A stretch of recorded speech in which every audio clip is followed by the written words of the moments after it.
everybody, and thanks for joining us on RPI TV. My name is John Heffernan. Welcome to the ECAC Game of the Week as your Rensselaer Engineers take on the fifth-ranked team in the country, the Quinnipiac Bobcats. Joining alongside of me for our game tonight is NHL Mr. Everything, Tim Rappleye. Tim, so good to have you with us here tonight at the Houston Fieldhouse here in Troy, New York. Great game, big rivalry. What are you expecting for tonight's matchup? Hey, I'm hoping for offense. You got the two top-scoring teams in the ECAC Hockey Conference. Let's get it on. Here we are at the Houston Fieldhouse on a Friday night in the Capital District for college hockey. What's better than that, Johnny? We might have a couple minutes here, Tim, before we throw it down to public address announcer Al Shibley for tonight's starting lineups. So really, I think for both teams, we got to start between the nets, Tim. All starts with the goaltender. Both goalies have played quite a bit, but it's Rensselaer that's got the better record at 13. I'm sorry, Rensselaer at 13-2-2 for Quinnipiac, 7-5-2 for Rensselaer. But now let's throw it down to public address announcer Al Shibley. Everyone, welcome to Rensselaer and Houston Fieldhouse for tonight's ECAC matchup between the Bobcats of Quinnipiac University and your hopes and Engineers of Rensselaer.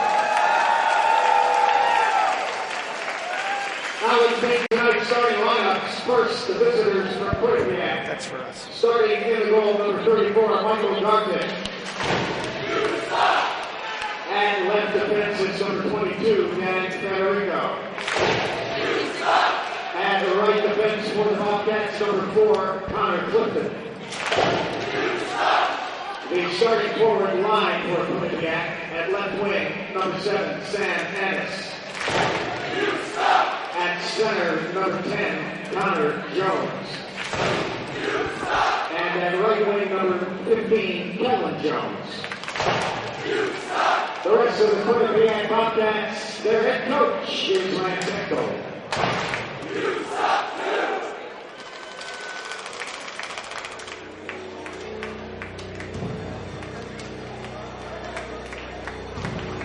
And now let's meet tonight's starting lineup for the Engineers of RPI.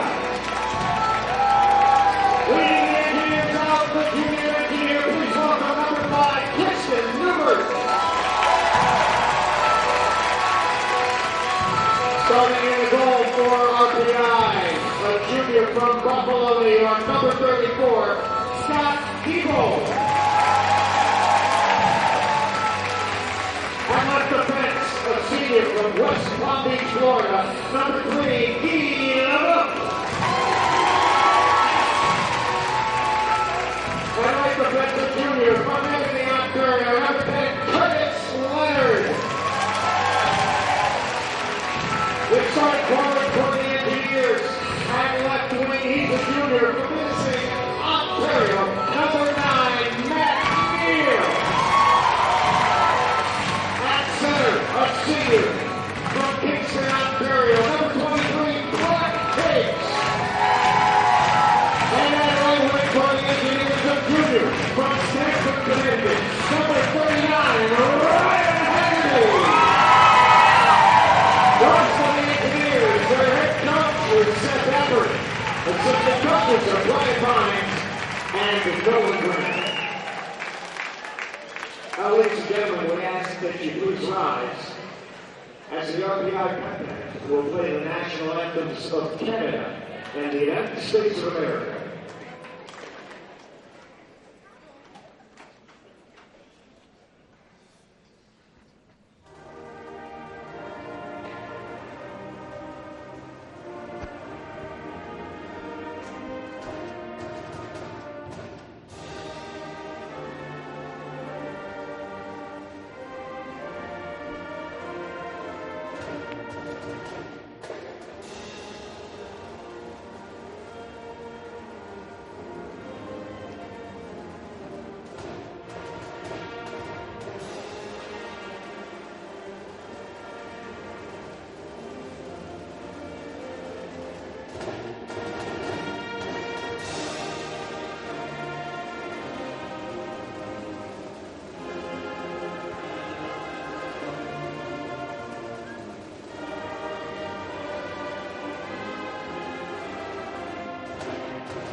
Back here now, pregame. Tim, let's talk a little bit about the keys to the game, and we'll start between the pipes for Rensselaer.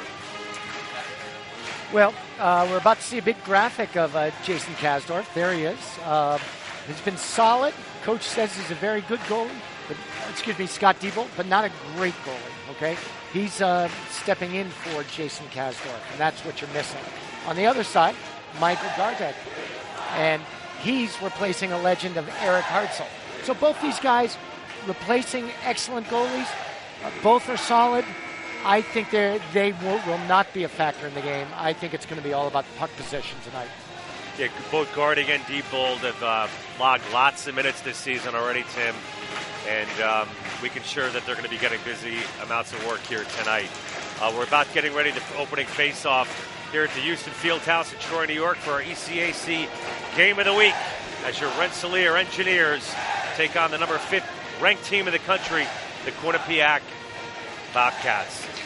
Tim, RPI has struggled a little bit in the month of December, especially towards the tail end. What do they need to do here to get an immediate impact, get going things in the right direction? Obviously the physical play. Let's see if they start banging bodies because they're a good physical team. For Quinnipiac, it's all about puck possession. They're on their game 75% of the time. Here we go. Here's the opening draw, won by Quinnipiac. They're going to dump it in right away. Looking to dig it out there for the Bobcats. Get back to the neutral zone.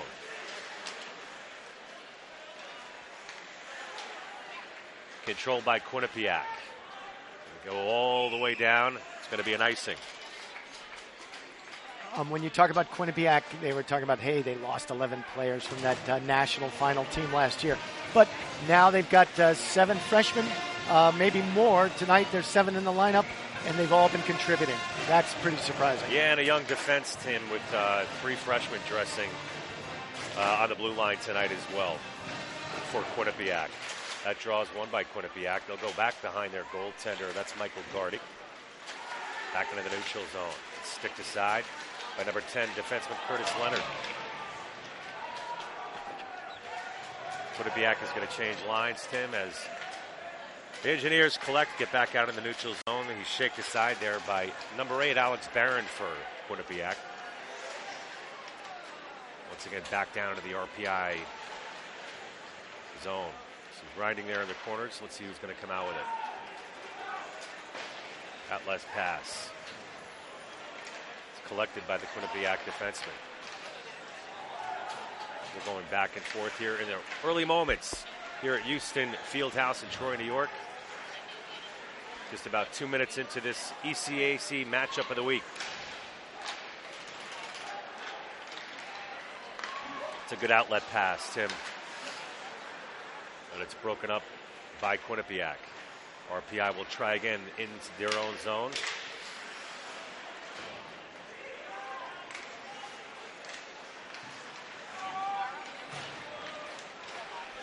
Collected by Quinnipiac. Luke Karate gets it out. Nice dish off to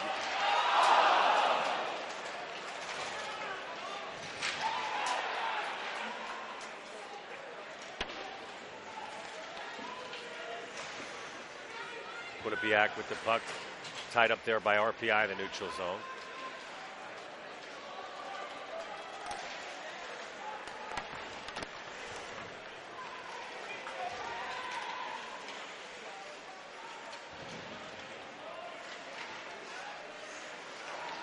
That's gloved down to the ice, and we got our first shot on goal. That'll be held on to by Michael Gardig.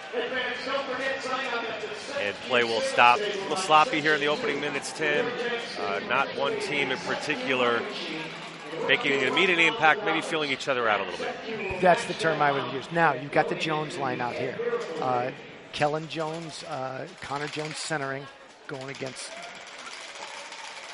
arguably two of the best kids in the country from British Columbia, leading scorers for this Quinnipiac team. And there's certainly two guys to watch here tonight on that first line. Twin brothers, Connor and Kellen Jones. Both with over 100 points in their career. See them on the forecheck. Here's Connor. That's one thing Coach Pecknold talked quite a bit about, was the hard-working approach that these boys bring to the ice day in and day out. Not only in games, but in practice where it really matters most, Tim. And he said, as the Jones brothers go, our team goes. So we'll look for them to be leaders here tonight. RPI counters with their third line, Mark McGowan centering. That draw is going to be won by Quinnipiac. But RPI has managed to get the puck out of their zone. Number 24, Chris Bradley, gets it up ice. Quick change by the Engineers. Devon Tays, that's the name to look out for tonight. You'll be hearing quite a bit of a defenseman for Quinnipiac, a freshman who's played stellar hockey thus far, standing on his head and has exceeded so many expectations. We got a backhand chance. Haggerty. He shoots, he scores! RPI with the first goal of the game. And it's Mr. Everything, number 39, Ryan Haggerty, the leading goal scorer in the nation. So strong on the puck, Tim. Holds off the defender. Backhander goes in. Let's take another look at it. And those backhands are so hard to see from a goaltender's point of view, as Gardig clearly gets handcuffed on this backhand try by Haggerty. And what a finish that was, Tim. Ryan Haggerty, his 16th goal of the season. And once again, he is the leading point scorer in the country right now. We got another chance. That pass doesn't find a home there, but you got to like the way RPI's come out early here, Tim. Certainly bringing it right to Quinnipiac, and that's the way you want to do. Establish the game early and get Quinnipiac going back on its heels a little bit.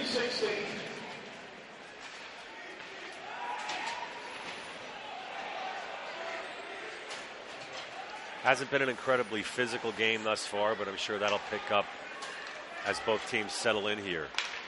Quinnipiac caught sleeping a little bit, and RPI taking it to him.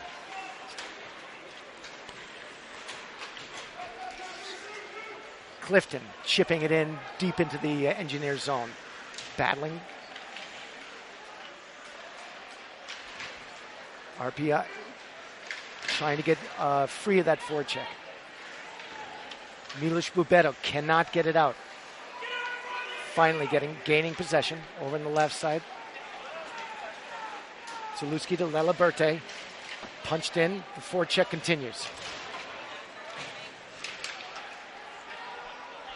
That will not be an ice.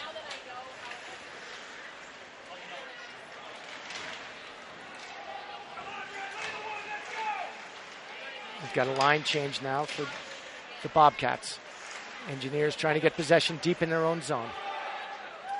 Mark McGowan coming around the net, head up, heading through neutral ice, looking for a line mate. Tries to split the defense. Mark McGowan, he's in. And the net is off. Fantastic individual effort by Mark McGowan. Yeah, McGowan going coast to coast there. That certainly would have made all the highlight reels if he had put that one behind guarded. As we watch it again, he threads the needle, splits the Quinnipiac defenders, Devontae's, and makes them look rather slow-footed on that play. An awesome offensive opportunity for RPI. Okay, they got the third line out for the Engineers, the Mark McGowan line. Snapped around his end. Bobcats with possession, and here comes the showman. Jordan Samuels-Thomas into the corner, working down low. This guy's got all the skills, Johnny.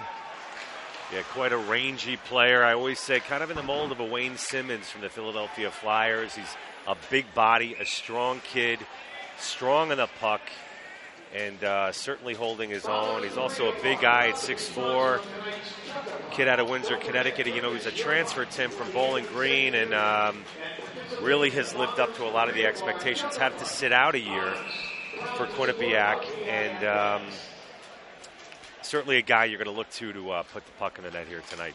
Okay, it's the Jones line out again. Engineers counter with Matt Tenorti's line.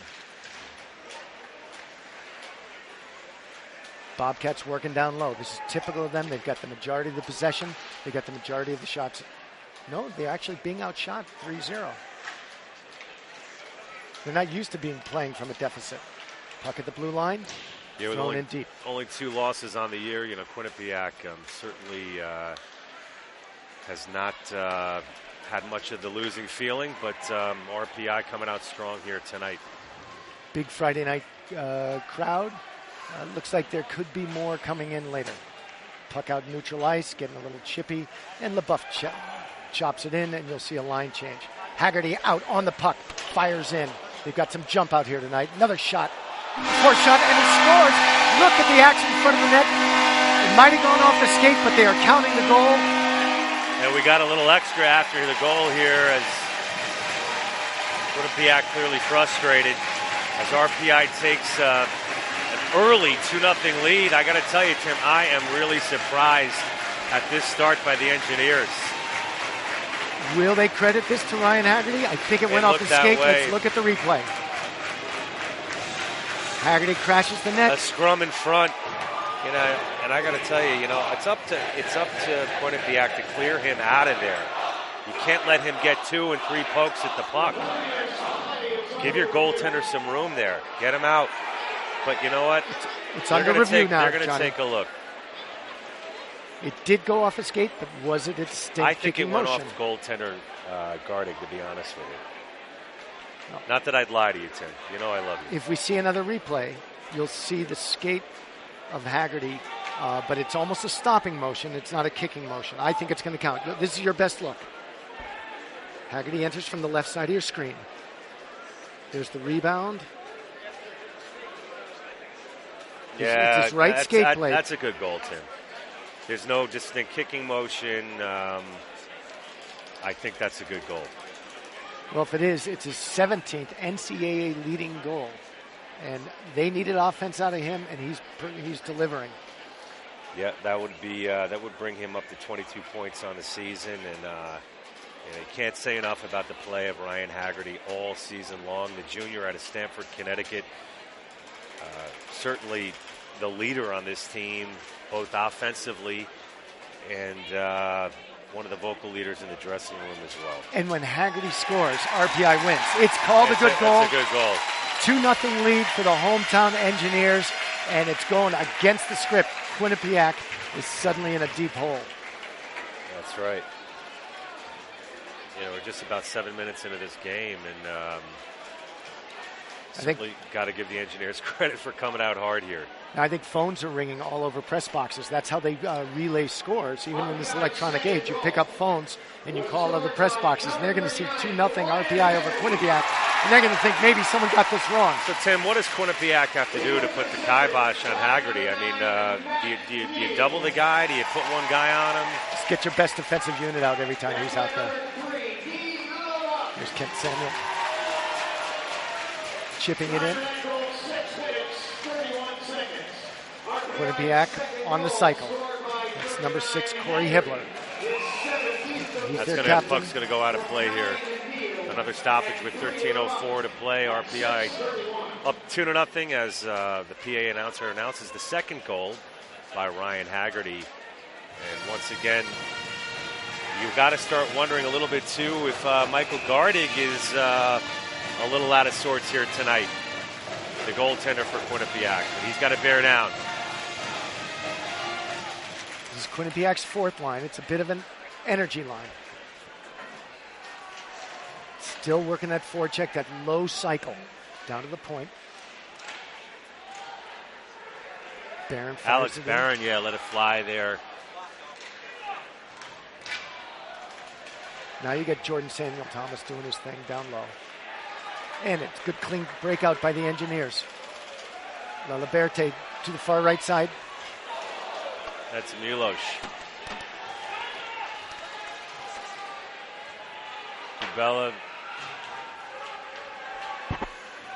Milos Bubetta is the person we were talking about. Here comes Bubetta.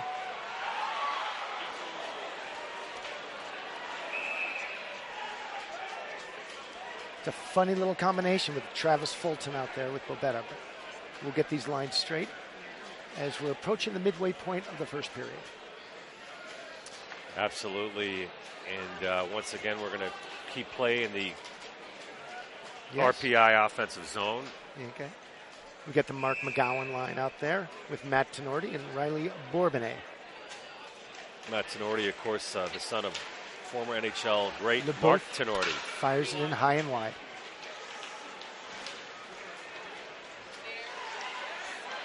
Shot in front of the net. Another loose chance. Great chance for the Engineers. You know, Tim, it's funny. Before the game, you're telling me, hey, look for Quinnipiac to have so much puck possession. And lo and behold, who's had the puck most of the game here tonight in the offensive zone but RPI? Yeah, flipping the script on a Friday night. Absolutely. There's Barron. Cross ice. Jones boys are out there. That's Kellen. Looking for his twin brother Connor. Throws it to the point. Big check, but no calls. Kellen Jones with the puck. Cycling down low, looking for his point. Puts the brakes on. Kellen Jones flips it out. Retains possession.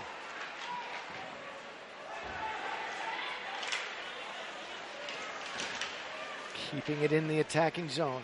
Finally, possession by the Engineers. Felton bumped, but gets it in. Takes a hit, makes the play. 2-on-2. St. Denis from British Columbia gets the shot on. Easily saved. Eaten up by Scotty Diebold. Yeah, Travis St. Denis is another one to look out for tonight for the Bobcats. And, of course, Scotty Diebold in the nets for RPI. Hasn't been tested too much here tonight just yet. Looking at Bo Dolan. He's got his hands full with this superstar Jordan Samuel Thomas. Taking the face-off against the Higgs line. Brock Higgs going to lose that face-off draw. That's a nifty little backhander through the legs that just sticked aside by Diebold. You know, Tim, one thing to look out for, too, is Quinnipiac so strong on the face-offs. Ryan Haggerty back on the ice. This is the guy that might be giving Quinnipiac hits tonight. Certainly has in the first period. That's putting it lightly. Single-handedly. Jordan Samuels Thomas taking the face-off for the Bobcats. The Ryan Haggerty show.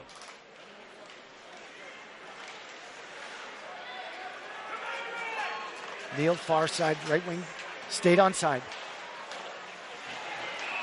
We might have our first penalty of the night, Tim. Looks like it's going to be a hooking call, which it is, which is going to go against Quinnipiac.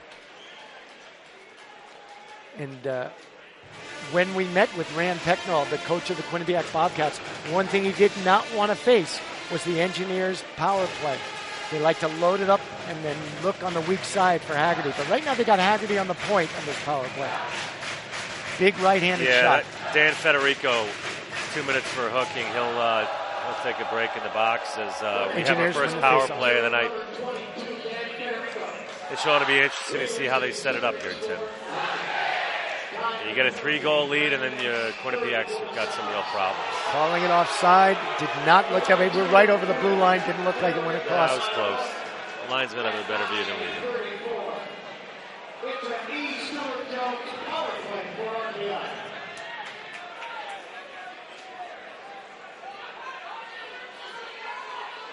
Engineers have a 20% power play ranking, 1 out of every five chances. That's pretty good, Johnny. But it's the penalty kill for Quinnipiac that is so deadly. They can create offense from defense, as you know. RPI looking to set it up again. We've got about a minute and a half left to go in the power play. Ooh! Looked like an interference heavy call. hit They at let the it blue go. line. Kind of came out of nowhere, especially coming from an RPI guy when they're on the power play. That pass is off the mark.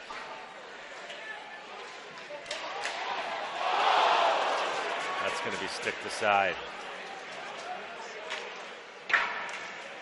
Quinnipiac clears the zone. We got a minute left in the power play. Ooh, it's a healthy hit right by. There's the Haggerty RPI with the bench. puck, flying through the neutral zone. You love that guy.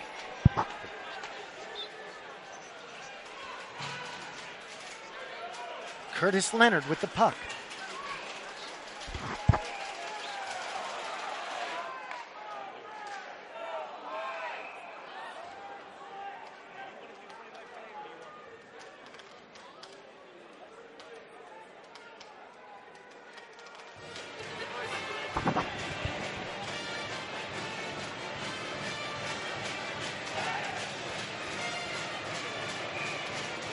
Mike Face Zalewski off in the taking neutral draw. zone.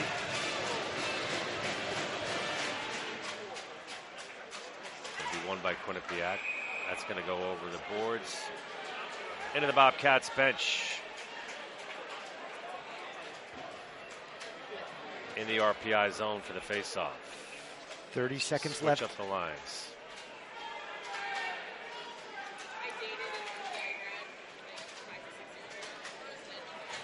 Brock Higgs taking the face-off for the Engineers. Going to go all the way back down. Not much happening on this power play at all, Tim. No chances at all so far. Look how much Quinnipiac pinches up to that blue line, giving them absolutely no room. Laliberte. Neal. Into Laliberte. Oh, that's a great chance. Sticked aside by Michael Gardig. Great pass from the defenseman.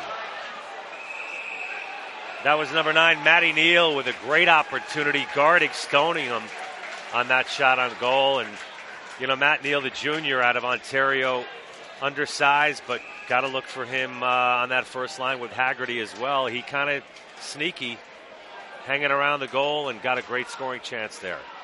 Shots are 10-1 in favor of the Engineers. Yeah, clearly dominant so far. Here's another look at the Matt Neal shot on goal. Even got a second chance at it, Tim. And Gardig held strong, stacking the pads there. Okay. Mark McGowan line, even strength now for the Engineers. Quinnipiac wins the face-off draw there.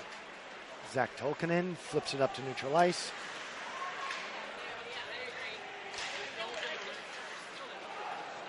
There's a little race for the puck. Jordan Samuel Thomas. That's Zach Schrader. Luke Karate, In a battle steady with defenseman as he brings it around the RPI boards in their own end. They get it out. Not quite out. Karate once again. He'll collect the puck. It's broken up by Quinnipiac, though. Here's a turnover. Jordan Samuel Thomas. Tried to put on net there by number 4 for Quinnipiac. Connor Clifton. We're going to go back the That's other Schrader. way.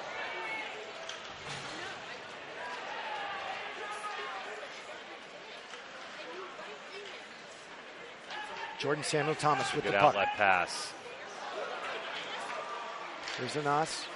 Can't come up with it. Annis, we talked a little bit about him pregame. The freshman has really done some amazing things, Tim, so far. Exceeded a lot of expectations. 12 goals and 12 assists so far this year. As you get a look at the freshman sensation, Sam Addis. Little guy at 5'8", but I got to tell you, he can move. Face-off draw. That's won by RPI.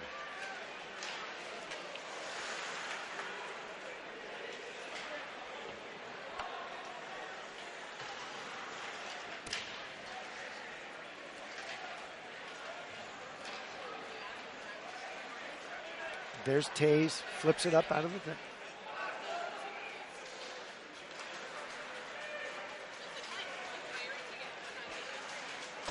Going to be dumped in.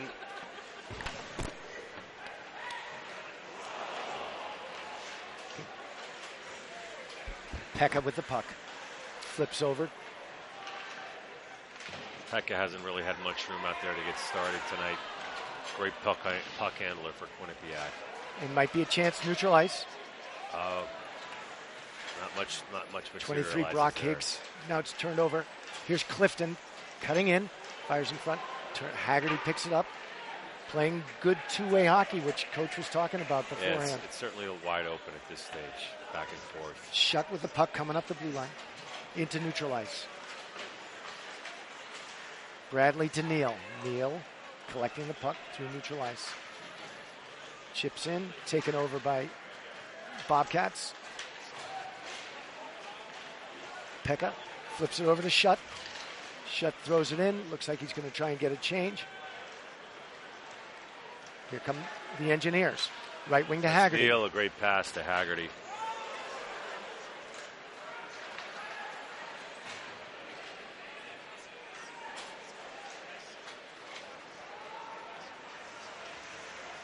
Hibbler trying to create something in front for Quinnipiac. Jordan Samuel Thomas doing his thing. Again, all this possession. Relentless pursuit of the puck. Finally, Scotty Deepbolds without his glove, who's begging for a whistle and finally gets one. Looks like Quinnipiac is finally starting to settle down a little bit. Lucky at this stage that it's really only 2-0 as they're being as RPI is out shooting them. Watch the action in front of the net, Johnny. They're crashing the net. They're all over that blue paint. Yeah, Samuels Thomas tries to go to the backhand there, but he's shut off from getting a shot on Scott Dodwell. Okay.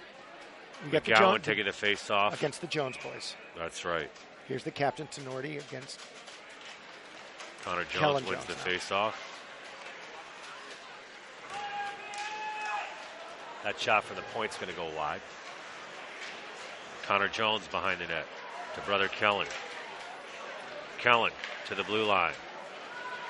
Turnover as RPI, we go back the other way.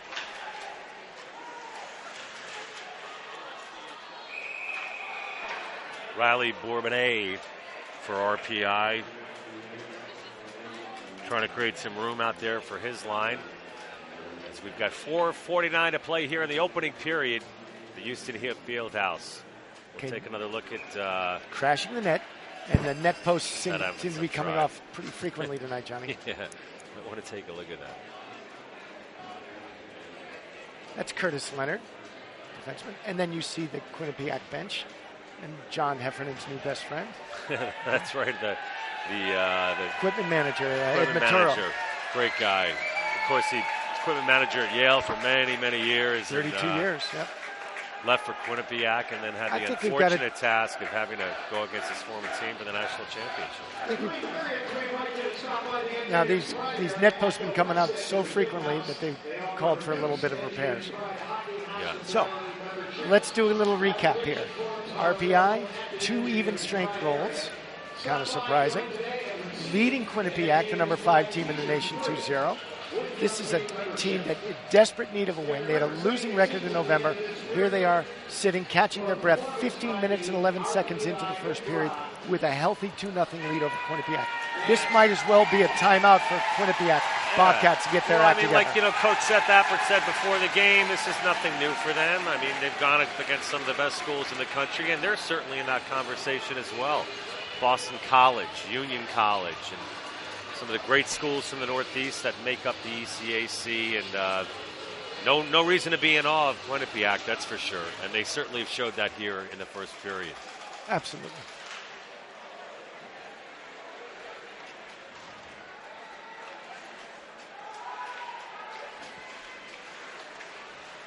Laliberte could not get it out, and that nice little glove save. A little tricky shot there that Scotty Diebold snagged in the gloved hand, and one of their freshmen, Tommy Shutt for the Bobcats, one of 7 freshmen out there, creating offense. There are no weak swings, and now Jordan Samuels-Thomas taking the face off for the Bobcats. Engineers reply with the Brock Hicks line. Shutt. Samuels-Thomas with the win.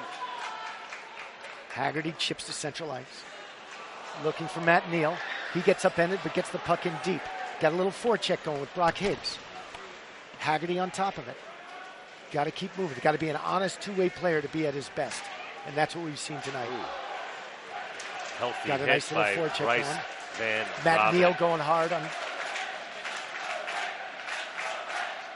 Bryce Van Robin gets it out for Quinnipiac. And here's Jordan Samuels-Thomas with that big reach. He's gets strong possession. in a puck, Tim. Unbelievable. Gets knocked down, though. As he gets knocked down by Brock Higgs. By the little guy. 5'11" versus 6'4". And we've got the first penalty against the Engineers. Chris Bradley getting a little too physical. It's tough to contain Jordan Samuels-Thomas. Or are we going with might be a hold. Let's see the look. That's a hold. Tough to contain the 6'4". So Chris Bradley's going to sit down, and we're going to check out the Quinnipiac power play now. Certainly known for their penalty kill more than anything this season, and number 1 or 2 in the nation in that department. So let's see how they match up here, how they set things up here for their first power play of the night. Kept in nicely. They've got Kellen Jones playing the point on the power play. He has the puck right now. Heading up through neutral ice. Head up, looking for his brother. Chips in. Oh, a bouncing puck. Hey. That would have been something, huh? No one Scotty Diebold makes the save there, and definitely was a little tricky there, bouncing along the ice like a beach ball. Brock Higgs taking a very important face-off in the Engineer zone. Under 5 minutes to go, 3.5 to be specific. You want to try to kill this if you're RPI, especially in the waning moments of the first period. Kellen Jones with the puck. Over to Annis. Chips to the right side. Battle for possession. Kellen Jones. To number 5. Throws it in front of the net. No one home. That's Matt Pekka. Watch him tonight, Tim. Great puck handler. And there's Kellen as they're going to switch lines here. And 1 minute done in the power play. Try to get something going. But I got to tell you, RPI doing a pretty good job in the kill so far. Well, he got a little space there. And it's shut down by Diebold. Great way to hug the post there by Diebold. Good possession battle. Backhand could not get it out. And finally does. Pekka down the right side. Looks for his man. Nicely defended. Left-handed shot coming down the right side. Bo Dolan doing a nice job. And Luke Karate chipping it out.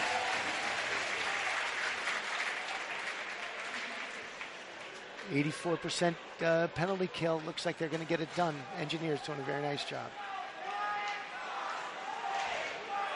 St. Denis can't get it done. They've given a nice countdown. The local fans here in Troy, New York, successfully killed this power play. Oh, they got numbers. A little chance. Great defensive play there by number 10 for RPI, Curtis Leonard. It's going to come out to 28. The captain, Tenorti, chips it in deep, high. It's going to go into the mesh. We'll get a stoppage. Shots on goal, 10-4 in favor of the Engineers. As we look at Rand Pecknold. Here's the replay. Super defensive still manages to get the shot off, too.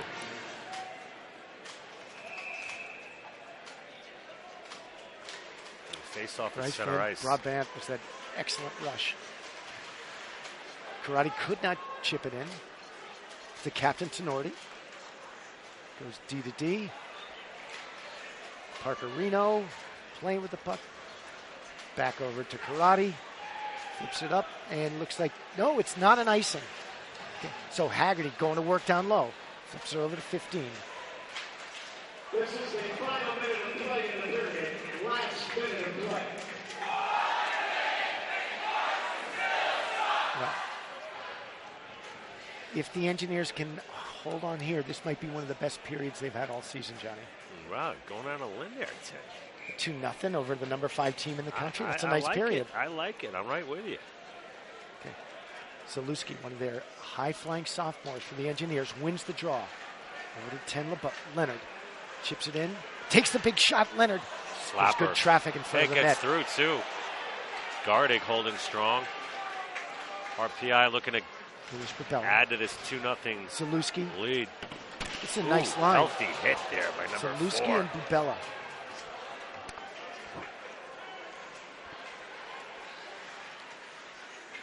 Over to Leonard, chipping it in. Johnny Rogic keeping it alive down low. Mixing these lines up a little bit. And finally possession by the Bobcats. 20 seconds left. There's still time to operate. Curtis Leonard back up, chipping it in. Dan Federico flips it up deep on the left side. 5 seconds left. Engineers trying to just keep things out of trouble. Skates in front of his own. Great move. That's going to do it. Well, you got a standing ovation here from the hometown Troy, New York RPI fans, and it's well-deserved, Tim. 2-0. Strong showing here by the Rensselaer Engineers as they come out. Both teams kind of tentative in the opening minutes, and then RPI just continued to plug away. Got the better scoring chances, had the more shots on goal, and the dominant 2-0 lead after one period.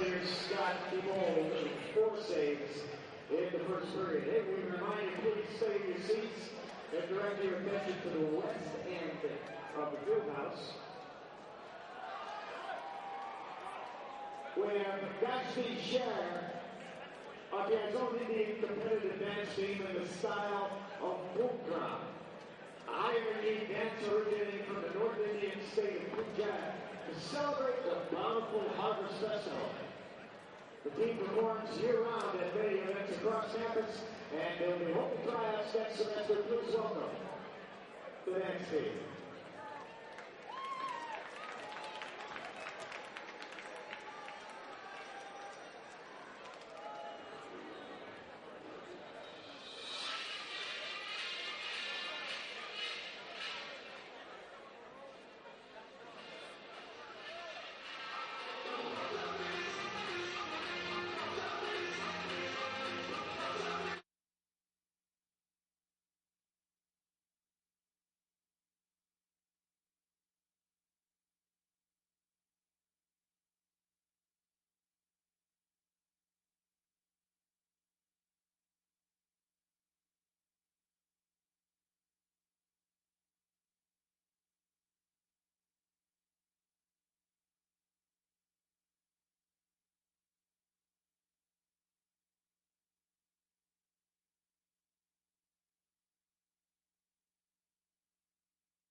You're young. This is the booth. This is Tim's in the control room.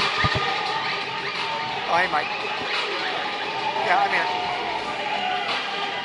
I just let you know, I'll start paying attention in 5 minutes. I'll start looking for stats and stuff. Right here. Yeah, at the 5 minutes, or even like.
Halfway there, 15 seconds remaining. Remember, set you right here on campus or on Houston Street in Troy. 2, 1, 30 seconds, time's up. Eric McAllister, see how much cash she's able to grab. She gets to keep that, we'll count it up. And Seth Hughes will donate an equal amount to local charity.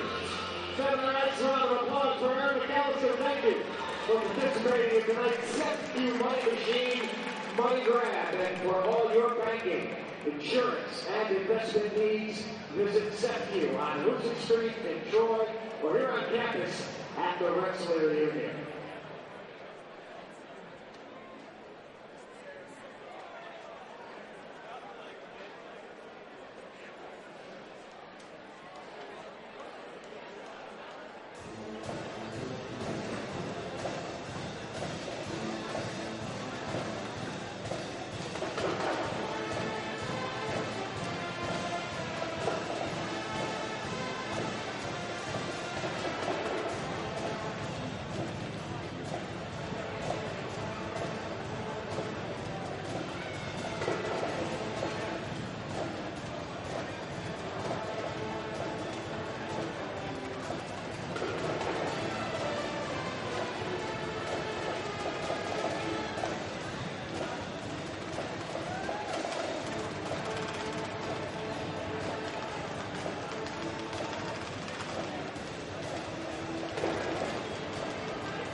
on, Johnny. Sounds good. So, Tim, about 5.5 minutes left to go here in the first intermission, and just a little bit more of the same. RPI looked terrific there in the first period, and what would you say were some of the things that stood out for you that the Engineers were doing other than putting more pucks in the net? Well, they stayed out of the penalty box, and that's what Coach Seth was talking about when we talked to him this afternoon, how important that was. And their first 11 games are the least penalized team in the NCAA, and now they're the most penalized team. So they're doing a good job staying out of the box, keeping things under control, and they're out shooting Quinnipiac. Life is good. Hey, how about hockey over the holidays? Between Thanksgiving and Christmas and New Year's, here we are in the Capital District. This is pretty good scene. It was pretty cool. Coach Appert was telling us that I think all of his kids are done with finals already. And what are we here, the 6th of December? Here's a new stat we've been working on, Johnny. To me. Okay? New stat we've been working on called the house. Sort of looks like a house. This is where coaches say this is where you want to get all your shots from. So we got 1, 2, 3, 4, 5, 6. 7 of their 10 shots have been from this house area, right? Including Haggerty's goal, where it went off his skate near the goal mouth. So that's what we're looking at. These are some of those shots. If that's the house, well, then that's Haggerty's kitchen right there, because I like that. He's right there, front and center. But I like the net. I like the graphic and the breakdown of where the shots are coming from. And what you're saying basically is that rectangular area there. It's almost a pentagon, and it looks like a home plate. And this is where all the coaches try and get their shots from, and it's where defensive coaches say, try and keep your shots outside of this area. So RPI has clearly done what they wanted to. There's the 2 shots, both goals from the house. 8 of the 10 shots from the house. The Ryan Haggerty Show. That's great stuff. I want to give a little applause to our boys down in production. RPI TV, kudos to you guys. Well done. Absolutely. Nice work there, boys. And we'll definitely be going back to that graphic. Next intermission. And maybe even before, Tim, if we feel like living on the edge. Coach Pecknold was talking about his team's neutral zone play, and other teams have talked about that too, including Coach Seth Appert. And tell me what that means, Tim, about that neutral zone play and why Quinnipiac has been so effective at tying up other players from the opposing team and not giving them much room out there to create offensive chances. I like the way you said offensive. That's right. Like we're not that far away. As soon as I get over outside of New York City, I become a Canadian. Tim, you know that I am French Canadian, by the way. Did you know that? You certainly look a little French Canadian. My grandmother, Marie Oul, from Montreal, Quebec, one of the great hockey towns in the world. Home we of are St. right Catherine here. Street and Les Habitants. John, we are parked essentially on the Northway. We take 87 north. We'll right be in there. Montreal, 2.5 hours. Montreal in 2.5, Tim. I don't know what you drive. I don't know what car you drive. Of course. It's going to be a little longer than that. But you could be at Chez Paris in about 5 hours. We'll get to Plattsburgh in 3. I have no idea what you're talking about when you say Chez Paris, other than a fine establishment. It's one of the best cuisines in all of Montreal. Okay, when they get back from this PSA announcement, or as you look at those skates cruising around, those are our officials. That's Kyle Allen, Joe Cusone, and the linesmen, Andrew Pettis, Richard Patrick. They're letting them play tonight. 1 minor penalty on each squad. Mm-hmm. I love it. 5-on-5 hockey. Yeah. Get a rhythm going. Get some flow going. We also had, the folks here at RPI have been very gracious, letting us step in here to lend our voices to RPI TV. We want to thank them for all their help, and even both the color and play-by-play guys for RPI and Quinnipiac Radio have helped us out here tonight as well. So we appreciate their help. College hockey in the Capital District during the Christmas season. We're a couple of lucky guys. Absolutely. Yeah. And we're about to get things started here, Tim, in the second period. Fans on their feet. It's going to be a good one. What do you think Quinnipiac has to do here early, Tim, to get things going? Just get, they didn't play a bad period. They got the puck honestly, in the attacking zone. They look pretty sluggish. maybe start taking the body a little bit more, pressuring the puck, and having that swarming mentality that has done them so well this season. They had plenty of time in the attacking zone. They didn't get a lot of shots on goal. So I'm sure Coach Pecknold was saying, get pucks to the net. It's always simple in hockey, John, right? That's right. Pucks to the net, crash the net. The MO and the strategies don't change much in hockey over years. The bodies and the equipment has, but guys are certainly bigger, stronger, and faster. It's a full-time job nowadays. Faces aren't exposed like when I played, Johnny. That's right. We were checking out some of the old pictures in the bowels here of the old barn, and to see some of the changes in equipment has been unbelievable. Okay, let's see who we got starting out here. They got the Brock Higgs line out. Captain Brock Higgs, number 23, will be taking the draw for the Engineers. Already thinking to himself, how am I going to do things differently here in the second period? And they got Matthew Peckett taking the draw, so they got the third line out for Quinnipiac, though that's hardly a third line. Throw St. Denis on there as well. Tommy Shutt. It's a pretty solid line. And we're countering for RPI. We've got Brock Higgs at center as he takes the face-off with Ryan Haggerty. And looks like Matt Neal over on left wing. Did somebody get tossed there? They're not going to allow that. They're not going to allow that personnel on the ice then. Maybe it was a late change. I don't know. You didn't get him out early enough? Well, something's going on over in the draw. Let's take a look around the rink what the delay is. Linesmen all standing up. Is there something over at the RPI bench? Can't quite see it. They're having drinks of water. Anybody on Press Road know why the delay? Well, I'm getting a lot of shrugs. People are leaning forward. I've heard a whistle. They're getting ready to go. Some invisible television network. That wasn't too bad. We got the NCAA's leading score out here, 39 white. Let's keep an eye on that. Okay. Certainly Quinnipiac better keep an eye on. That's going to be dumped in. And into mesh. By we will be number all 10, the way into neutral Curtis zone. Leonard. Still don't know what that delay was. The mystery of the night. We'll go back. Leonard and LaBeouf on defense for the Engineers. Into the neutral zone. Brock Higgs taking the draw. Higgs wins it cleanly. RPI controls, gets it out of their zone.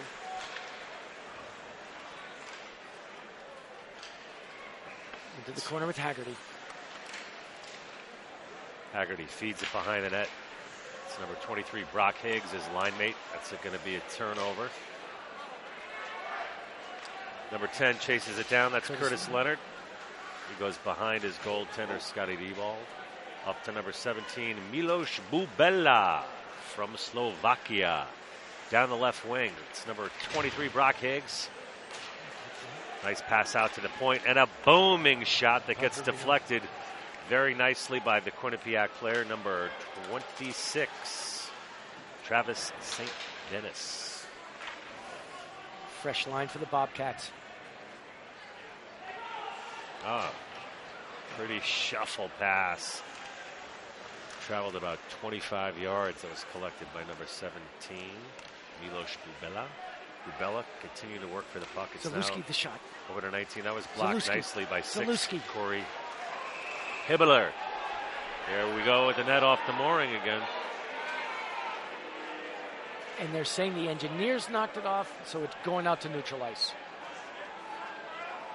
Yeesh. In come the Jones boys for the Bobcats.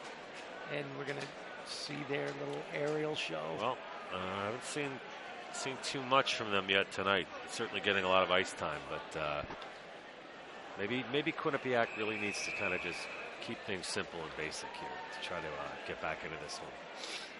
Certainly not. Super sophomore line, Zaluski out, wins the draw, sends it into the... Now, Coach Apper was also talking about waning moments of the game in the third period. So as this game moves along, I think it's important to keep an eye on things. As we got a 2-on-1 developing in on a clean shot. Save by Michael Gardick. A great opportunity there once again for RPI. Miloš Bubela got a great pass right across the crease and a superb save by Gardick. Let's look at the replay. I want to see Gartig if he got that big right pad. He went from post to post. Quickly turned to a 2-on-none as we go backhand with a great dish to Bubella. You know, Mike Zaleski over there with a beautiful look. Very unselfish of him, too. Those are the two guys Coach Appert was talking about. So Zaleski with the draw against Connor Jones. That's Parker Reno. RPI in their own end. Over to Karate. Picked off. Good move. That's a pass to nobody. Great back check by Jake Laliberte.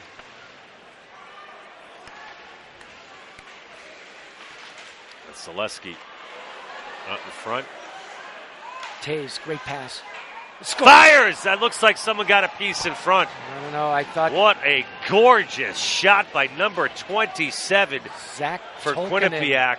Tolkinen, you know, one of the mainstays on the defense for Quinnipiac, and he just rifled that. But I did see a misdirection there in front of him. I think somebody got a piece of that in front. A look. Didn't quite see it on that. We'll see if the official scoring. What I love the Tays pass. I mean, that shot was so fast, RPI TV couldn't even follow it. So we'll get the overhead view just inside the post on the left side. Still don't know. 2 minutes and Sorry, 10 folks. seconds. 2 minutes and 10 seconds into this second period. The Bobcats have cut the lead in half. Well, you knew it was going to come. And we now have ourselves a close hockey game. 1-goal lead for RPI. As this Houston Fieldhouse has gotten a little on the quiet side.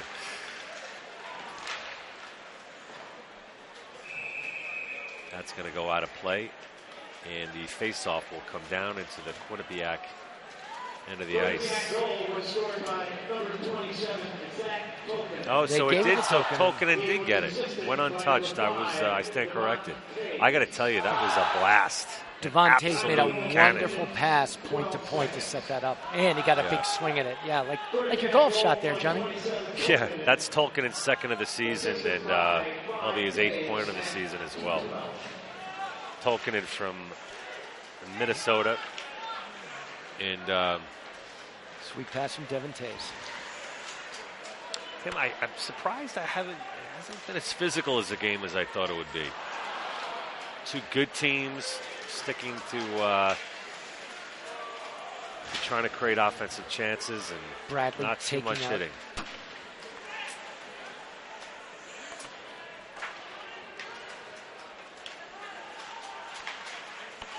Schrader.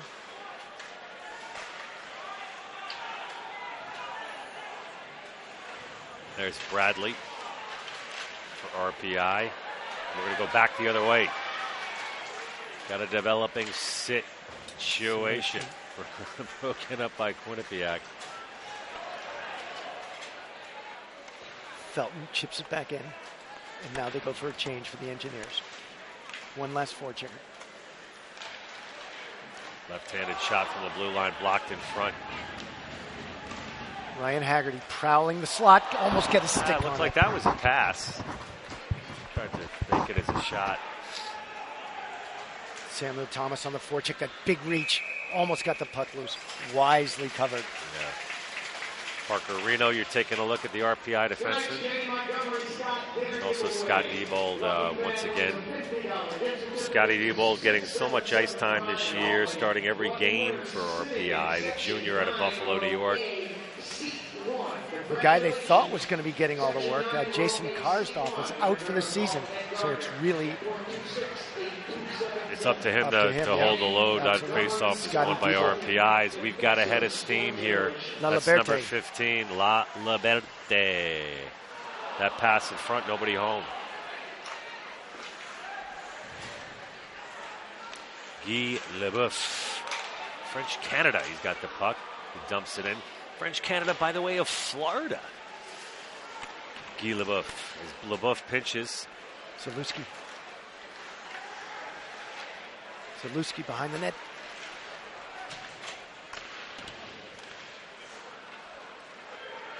That's going to come out of the zone. As Quinnipiac will change. as do the engineers. The McGowan line is out and beginning to forecheck. There we go.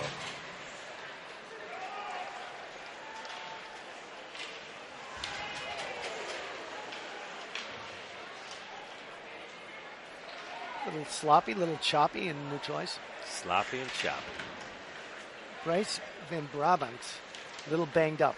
He's nicked up on the bench for the Bobcats. Another dump in, steer to the corner. Clifton. Ooh, that's a healthy hit right there. Bobcats might have some numerical advantage down low.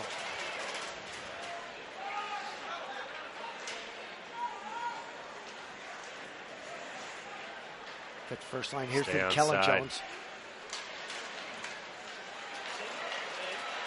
Has a scramble in front, loose puck. And it's out of the zone. There's Alex Barron looking for quick time. Turnaround. Quick chip in. Kellen Jones, Connor Jones on the forecheck.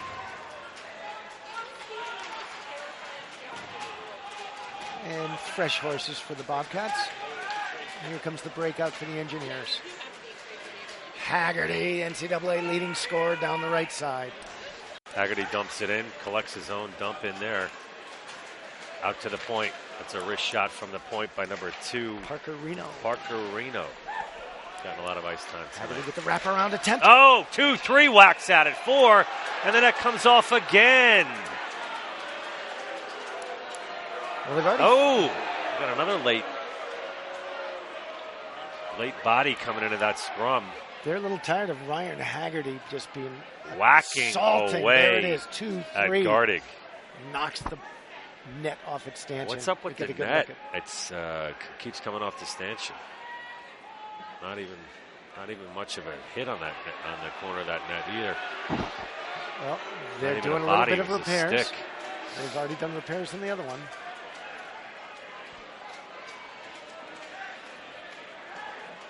As we see on the big screen, 13-6 shots on goal in favor of RPI. Who would have thought that? Mm-hmm.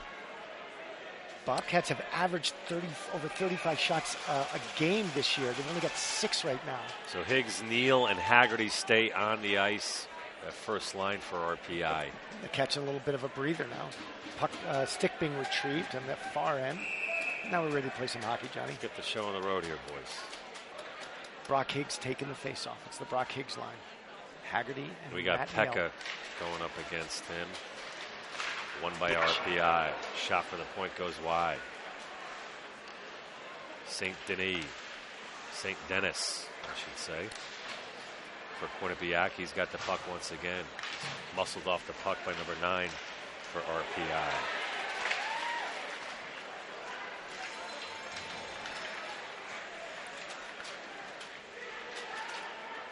So you got Schrader and Higgs working down low.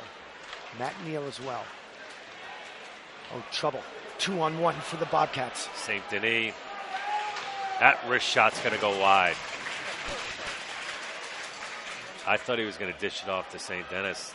Had him wide open. Matt Pekka decided to shoot. Oh, it's kept in.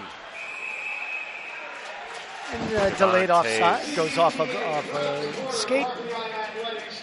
Let's see if we get a replay of that last scoring chance, the 2-on-1 by the Bobcats. Or we can look at the Engineers bench. Well, we can talk about the stellar play of Matt Pekka and St. Denis, and we need to see more of that out of Quinnipiac if they were I agree with you, John. looking to tie this thing up. The Engineers have made this team look entirely mortal, and I was ready to crown them champs for a decade. Samuels Thomas with a face-off win. Here's Taze. That's a great outlet pass there. Not handled. Once again, it's RPI who seems to be getting to that puck first. They seem to be the more eager team. We've got a good chance here in the left wing. Well defended. What a back check. Curtis Leonard. Here come the Engineers.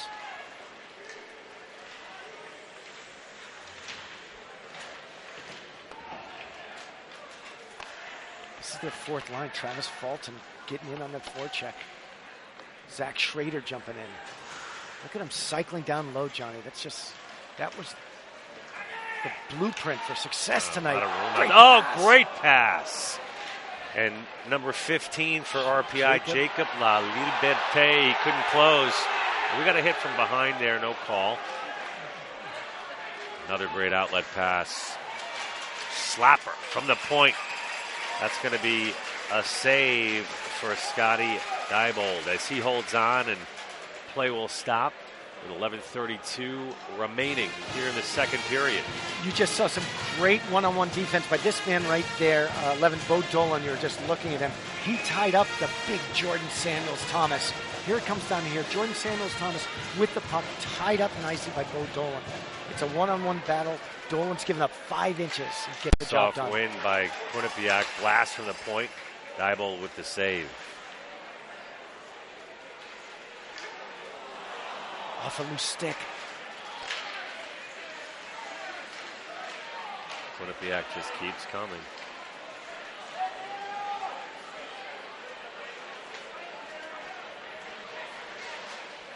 Milos Bubela. Yes. His pass is then dumped into the right corner as Bubela continues with the forward check.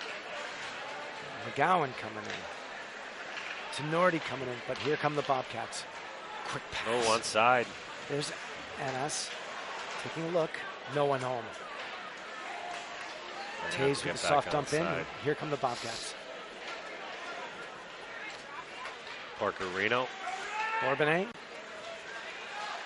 Sherburne.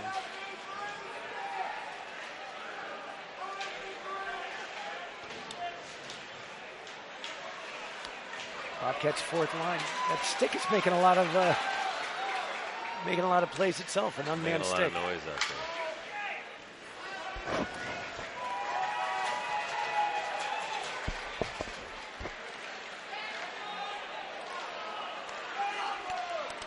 there. Orbanet getting the forecheck going, but finally Bobcats get possession. Weak side breakout past Sherburne.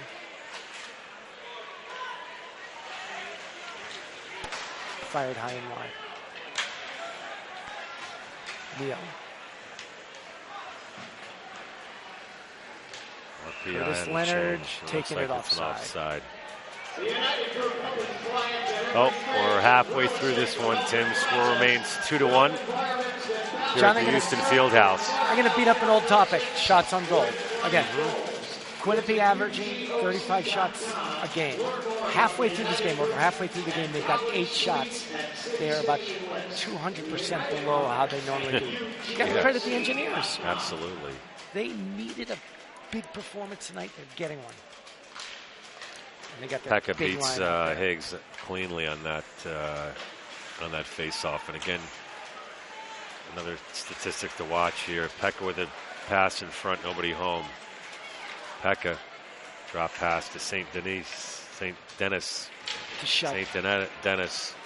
jamming away. Here's Ryan but it's Haggerty. RPI that comes out with the puck. That pass is knocked down, batted away. Haggerty looks like he's going to arrive. Boom! Caught him from the backside. But it pays off as Haggerty gets another chance there. So strong on the puck. It's like he's a step or two ahead of everybody. Brock Higgs on the forecheck, but the Bobcats recover. Zach Schrader putting pressure on. Flown by there. Wrist shot. Waffled aside by Diebold. Wraparound attempt. Diebold home strong. I don't even think that one got through. Samuel Thomas trying to work. Bobcats keep it in. That's not going to go on goal. Matthew Pekash fires wide.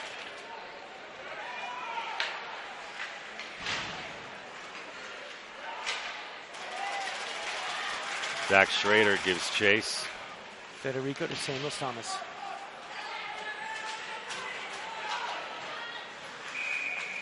Diebold holds on. 8:12 remaining here in the second period of the Houston Fieldhouse. Troy, New York. RPI taking on Quinnipiac. And Tim, we have a little bit of time. You know, we both got a chance to speak to coaches before the game. Pecknold for Quinnipiac and Appert for RPI. And two different guys, but a lot of the same philosophies as it comes to hard work, teamwork, and a really selfless attitude. Jones to Tays, to Ennis.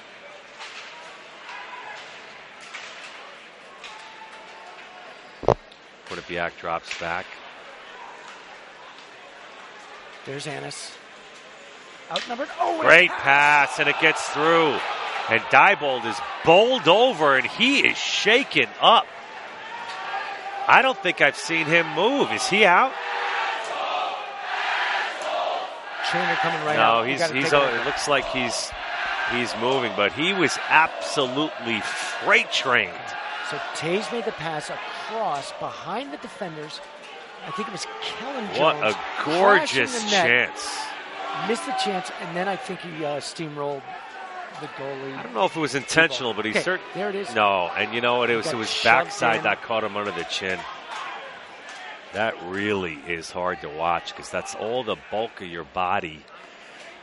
And they have nobody else to play goal for them, essentially. They've got Jacob Myers, who is essentially you may have to strap him on there and get down there, Tim. You read about funny things like that where the video assistants send up those. Yeah. Well, let's give Scotty Diebold a round of applause here as he decides to stay in the game as he shakes it off, and Captain Tenorti talking things over with the referee and the linesman there. I know the fans are upset here in Troy, but if you look at the replay, no, he didn't run him, that's for sure. Checked into him. Let's listen here. They did give him a charging on the play. So the coincidental minors.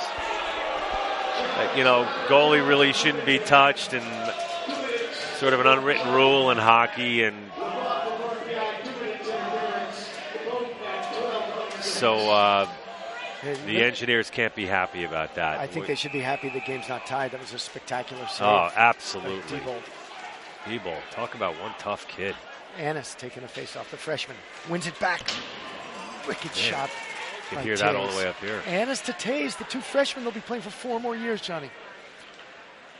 Certainly a combination that's going to be fun to watch tonight and for a couple of years to come. Ennis again, he couldn't handle that pass.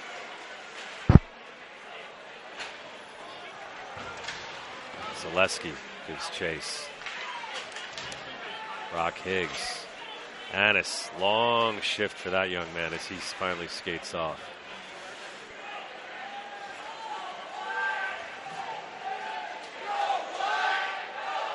Big number 5, Dolan throws it in front of that. 4-on-4, a lot of skating room out here, Johnny. Yeah, certainly will open up the ice a little bit. We got another delayed penalty being called here against RPI. Fans don't like it, obviously.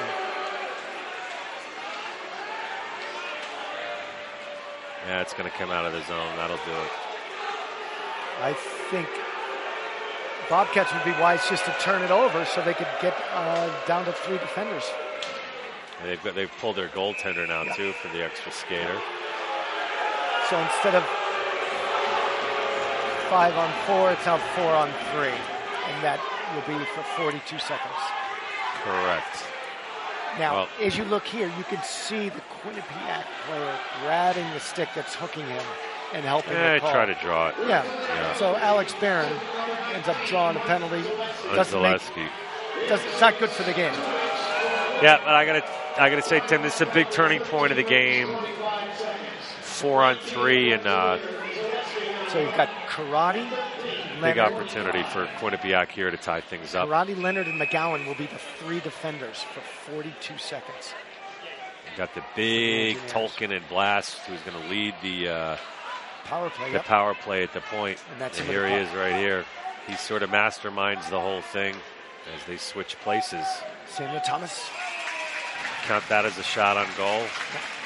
Diebold shaking out the cobwebs and staying in the game after that hit he took. Getting tested right away.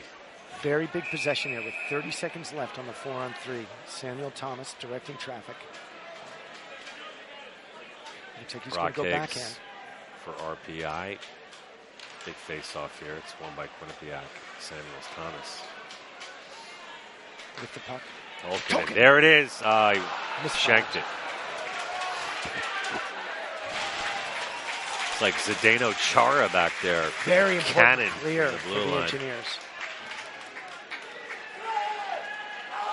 Cycling. Kellen Jones.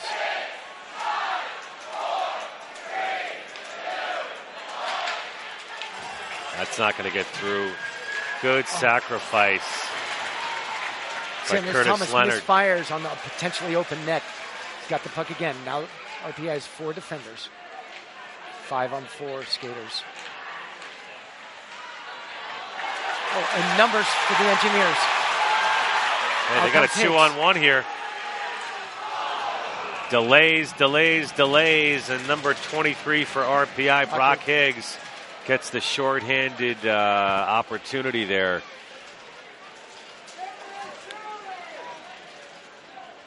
He holds, and it was deflected by Kellen Jones. As you saw that replay, he was using Mark McGowan as a decoy, but they didn't bite. Connor Jones with the face-off win. Brother Kellen now, number 15, goes back behind Gardig, his own goaltender. He'll take it out. So Quinnipiac stays on the power play here. And we get a pass to the point. One-timer. Nice save by Diebold. RPI clears. Gardig. The netminder for Quinnipiac leaves it.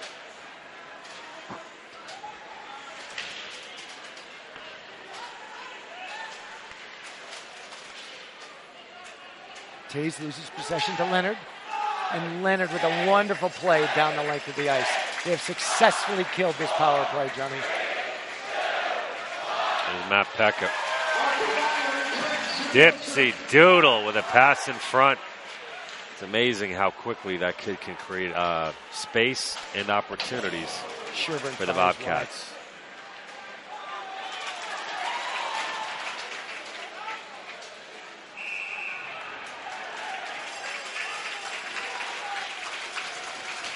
Number 11, Clifton for Quinnipiac. Tim Clifton and his brother, both New Jersey products, and not the only brother combination out on the ice for Quinnipiac. That's right. And you obviously have the twins. That's right.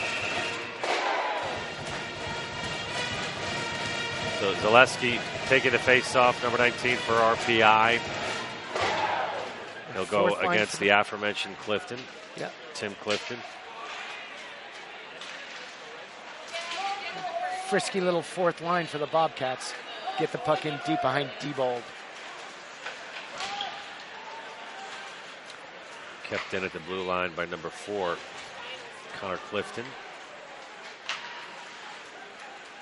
Sturdy Jersey guy. Oh, it's a big turnover.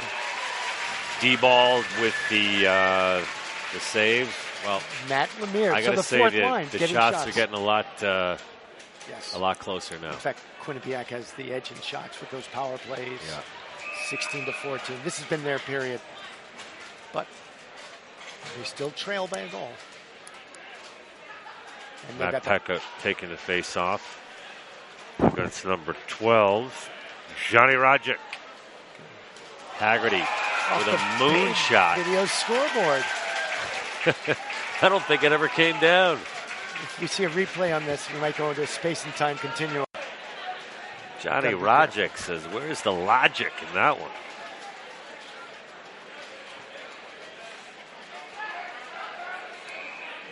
Matthew Pekka. Rodgick against Pekka. Rodgick.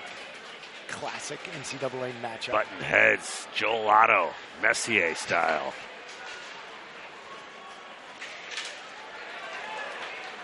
Here's Johnny Rodgick. Puts the brakes on. He went backhand to forehand, and nobody was home. There's one guy prowling around, 39 white. NCAA's leading scorer, Haggerty, takes himself off. Schrader and Leonard come on. Sturdy kid, that Haggerty. Saw him before the game. Big kid with soft hands. Nice combination. Couple more inches on him, he'd be like the mold of an Eric Lindros. Here comes Schrader. Pass out front, wrap around. Beautiful pass in front. Shot saved by Gardig. That was number 10 for the Engineers, Curtis Leonard, who was pinching. And it's Leonard who clears it out of his own zone with the outlet pass. Comes up to number 8 for RPI. So that's 9. That's Neal. Oh, there you go. Okay. The buff. Blast from the point. It's deflected out of the way. Oh, great chance. Nice little soft hands by Brock Higgs. It almost goes. Sweet pass by Matt Neal getting it to him. Great anticipation. Engineers with life. Jordan, Samuels, Thomas. Got to be a little more involved in this period. Awfully quiet. 2 minutes remain here in the second period in the field house. Dumping in, Engineers with fresh horses, led by their captain, Matt Snorty. And it's a breakaway for Anas. He goes to his backhand forehand. And he scores! He's in! Oh, is that a highlight reel goal or Remember what? this name, Sam Anas, 5'8" from British Columbia. Tim, there was 2, 3 dekes and jukes and backhand and forehand moves. I lost track. We got to take a look at it again. 1, 2, 3. Oh, and he goes 5-hole. And the splits by Diebold weren't enough. Well, Anas living up to the hype on that play. That was absolutely beautiful. To tie things up here at 2 with 2 minutes to go in the second period. Well, that's Anas' 13th goal of the season, Tim. That's going to give him 25 points on the year. He's averaging 1.4 points per game in his young NCAA career. Unbelievable. It helps to play with the Jones brothers. The 5'8" left wing, 150 pounds, and he's playing a lot bigger than that. Sometimes having that size can work to your advantage. You know, that's why I love college hockey. There's room for the small guy. There's our guy, Sam Anas. In the Does role he love of playing on this team? Guys like Marty St. Louis from the Tampa Bay Lightning and Brian Giunta, former New Jersey Devil, now playing with Detroit. I forget. Ooh, Giunta's captain of the Canadiens. Oh, He'll be that's up there right. tomorrow night, right? That's right. So there is room for the little man, as Quinnipiac has just proven with a is looking to keep the pressure on. Dolan chips in, nobody home. Fresh horses for the Engineers. Outlet pass doesn't find its mark. It's a delayed offside. And here come the Engineers with a free clear. Haggerty chips in. Here's Haggerty. Great back play by St. Denis. So picked his pocket. Haggerty looks like he wants to get one here. Off to Leonard. That sticks aside. LeBouf. Haggerty. Easy glove save. Ooh, a little push there by Gardig. Gardig just does not like all that traffic. Gardig says, don't come into my house. If you see a replay, watch the use of his stick. Hacking and whacking, Johnny. Yeah. Looked like Patrick Waugh, Ron Hextall out there. Not afraid to swing the lumber. If you're detecting a lot of NHL analogies out here, John Heffernan did a decade for the black and orange. That's right. And coupled with a nice run over at the world's most famous arena, Madison Square Garden. But this is about RPI and Quinnipiac. The waning moments of the second period. And it's all tied up. Connor Jones seeing him change that up to Kellen. Chipped out. 18 seconds left. Oh, and a loose puck. Ooh, almost a big breakdown there for Quinnipiac. Chance by Connor Jones. 7 seconds left. Wild here. 2 seconds to go.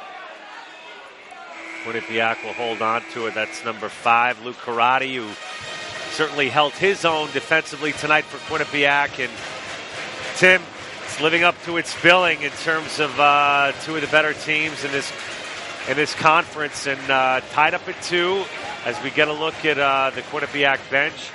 I'm sure Rand Pecknold will be a lot happier with the Bobcats' performance here in the second period as they tie it up at 2. What do you expect here coming up in the third period? A little hard to predict. I think the Bobcats are a superior skating team. I might have to give them the edge, but home ice advantage, Houston Fieldhouse on a Friday night. It's culture night. It's possible. Yeah. Well, one of these teams is coming off a tie in their last game that they played, and that was a 3-3 tie that Quinnipiac had against Providence on Wednesday night. 6-1 win for Quinnipiac last Saturday night, but clearly the tie is something you want to avoid. You think these guys are going to play it safe, or? No, come on, 20 minutes. These guys are 20-year-old athletes with hormones popping out of their bodies. These guys want to play hockey, Johnny. Right. I'm going to leave that one alone, but let's talk a little bit more since I was talking about. You know what game is being played here? You ever seen Chuck-a-Puck? I'm not familiar with Chuck. Oh, yeah. Okay, I had the monitor here. Trying to get the puck closest That's right. to the middle logo for big cash prize. I don't know. Can I let fly from up here in media row? I know you stole a puck from Tim, the morning skate. I stole? That's a bit of a stretch. I found a puck in the stands. Well, this would be the time to chuck it, John. And was going to give it to my son as a little memento. I think I might fire away. But now that I brought my son into into it, I don't know. I'm going to have a guilt trip if I fire away. If you win the prize, give it to your son. But I didn't pay. Don't you have to pay? You got to put a number on it. Yeah, all right. Well, anyway, enough of Puck-a-Chuck. Michael Gardig, the goalie for Quinnipiac, named the goalie of the month in the ECAC. Certainly a high honor. If we could talk about with 8 seconds to play, he let that fat rebound up, and I think he's causing Rand Pecknold to eat a couple of antacids when this tie game could have been a 3-2 deficit for the Bobcats. Absolutely. Because of that fat rebound. And this is RPI TV, but there are a couple of other Quinnipiac notes that we wanted to get out there to you for all you fans of ECAC hockey. Freshman phenom Sam Annis, who had certainly a spectacular goal here in the second period, was named the ECAC Rookie of the Month. Sam Annis from Quinnipiac, the Potomac, Maryland product. And we want to send our congratulations to Sam. He leads all freshmen in the entire country with goals, make it 13 now on the season. Leads all freshmen and rookies with power play goals with 4. And game-winning goals with 3. That won't happen with the goalie scored here tonight as it tied things up. Quinnipiac, again, one of the top penalty kills in the country. And switching over to RPI. Now, Ryan Haggerty certainly lived up to his billing as the nation's leading scorer. Brock Higgs, we've seen a lot of good things out of tonight. He's the second leading scorer for Rensselaer. And I think one of the keys for RPI is they got to spread it around. I'm seeing flashes of brilliance from the first 2 lines, but certainly can't fault Scott Diebold. He's hung in there real strong so far in this game, especially after taking that big hit. Here's one thing I've observed, John, is the mobility of the RPI defensemen. Okay, guys like Gary LaBeouf, Curtis Leonard, Chris Bradley, all doing a very nice job jumping into the play, pinching aggressively, and keeping the puck in the attacking zone for the Engineers. Absolutely. And if they're going to compete in this third period, they got to get more play like that from the defensemen. Sure. Well, we've got about 10 minutes to go here in our second intermission as you get a nice look at the RPI band, keeping the folks entertained, and they always do a terrific job, very passionate, as do the folks in the RPI TV control room. RPI TV, we got to love those guys. Hey, let's talk a little bit about Houston Fieldhouse. This place has been around over half a century. Well, if you think about it, Tim, I mean, for those of you who've never had the opportunity to get here, please do yourself a favor to get to one of the best barns in all of hockey. And I say barns in a complimentary way, a very loving way. It's seen its transformations over the years. A lot of people think that this was an airport hangar, which is incorrect. Not an airport hangar. The Houston Fieldhouse began life as a Navy warehouse in Davisville, Rhode Island. Following World War II, RPI applied to the Veterans Education Facilities Program for permission to move the warehouse to right here in Troy, New York. Kind of sound like a history professor right now, but did you want to jump in here, I did want to jump in and just say they haven't just left it alone since the 1950s, right? You know how much they paid for it, though, back then? $500,000. A lot of scratch. For, back then in 1950, back to 48, yeah, 46, 48, that's a lot of money. That's a lot of money. But they have not, everyone thinks it's full of girders. There's only like 4 girders in this place. Right. So they removed the girders. They put in a big modern video screen that's hanging down. Yeah. It's, they went through with the $5 million in renovation back in something, I think it was around 83, and got rid of a lot of the girders that were obstructing the views of fans. A much more brightly lit place. Oh, it's gorgeous. Absolutely gorgeous. And they've got national championships, as you see on the top of your screen. Yeah, hanging down. Plus the wide variety of former great players, NHL greats like Adam Shohei Moats. Juno, Adam Moats, the Darren list goes Poopa. That's right. Yeah, that's special right. players. Absolutely. Couple of national championships. Yeah. This place. The 85, that was just one terrific run. Team. That was special a team. Yep. See a baby-faced Adam Oates sitting there in the as we were walking down memory lane earlier. Yeah, it's like a big photos. Yeah, it was terrific. Yeah, this is good stuff. Yeah. One of the classic destinations of old-time college hockey. You've got history here, but it's a nice barn, and they've kept it. It's beautiful. You can see it from across the river. You can see this field house because it's on a hill. Hockey on a hill. It's kind of nice, John. That could be the new motto here for the new year. Yeah. Hockey on the hill. We're talking to Coach Seth about how they recruit. And, they've got to get high academic standards. They need guys that commit. But they get good kids that really appreciate academics. Well, it's a good point. Seth Appert very, very proud of the fact that his team's current GPA is a collective 3.3 overall GPA, and speaks volumes about the program they're running here. And Seth Appert was, strong ties to the state of hockey, great state of Minnesota, and he had a long run in Denver as well, in Colorado, and RPI could not be happier to have him here. He's done such a terrific job, and great guy to talk to, involved in so many facets of the game, I should say, both recruiting and strong pipeline to Minnesota. He also said his family really likes the Capital District, and that's important, He thinks that's a recruiting asset, the Capital District. And if you're a college hockey lover, you can read about it in every daily newspaper. Absolutely. You're reading about Rensselaer. You're reading about Union. They're both contending for the NCAAs every year. This is a great place to be a college hockey fan. Yeah. And we're getting a little serenading rendition of the RPI school song. Must be the alma mater, yeah. Yep. Fans intertwined here in the student section. Feel very grateful to get a glimpse here at the student section. As you can see on the left-hand side of your screen. And Coach Appert just singing the praises of both Troy and the school and how great they've been to he and his family, and a Ferris State guy, and says the Canadians like coming down here, and it's about a 50-50 mix, Canadians and Americans. Right.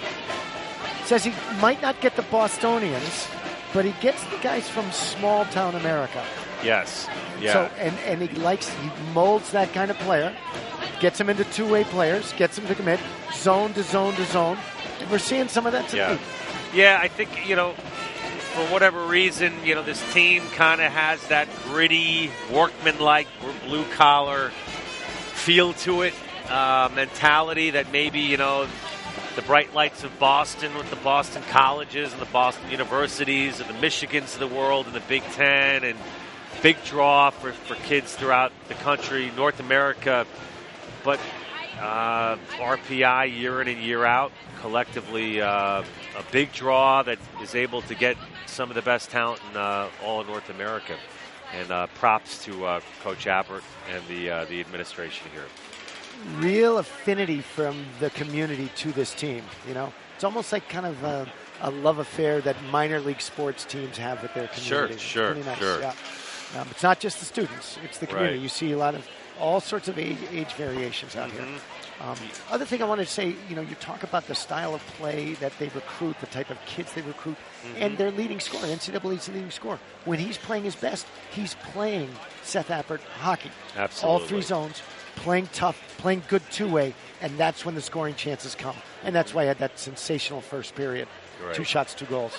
That's why it'll be interesting to see here in the third period.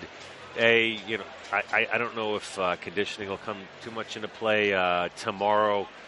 Quinnipiac's up in Schenectady taking on Union. No team coming off a back-to-back game situation here. John, we're waiting for that new statistical phenom that the guys at RPI TV. We're calling it the house. Shots from the house. I'm all about it. Take it away, Tim. Look how many shots got from the house. 1, 2, 3, 4, This is 5, RPI. 6, 7, Rock 8. Higgs. Yep. Okay. He had one from the right circle, one just in the middle of both. Right. Milos Bubolas, right? Milos Bubela. Right from the left side in front of the crease. Right on the inside, that's Hags. That's where he likes to hang anyway, right, Tim? Mike Zalewski got one, right there in the top of the slot. He's got 2. Zalewski got a pair. And Zaleski, yeah. And Curtis Leonard, we were talking about defensemen jumping in. He got in inside the circles to let that shot go. So that's what RPI is going to need. Get it in the house, and that's how they're going to be successful. Absolutely. We're going to see more of that. Thanks, Control Room. That was a little bit stuff. later. It's good to see innovation, national innovation here. I'm going to tell you, the bells and whistles that are being pulled out here tonight, unbelievable. No, terrific stuff. And I also want to give props to your buddy Peter. Can we talk a little about Mr. Young? Oh, Peter Young, the former ESPN great that went off onto his own.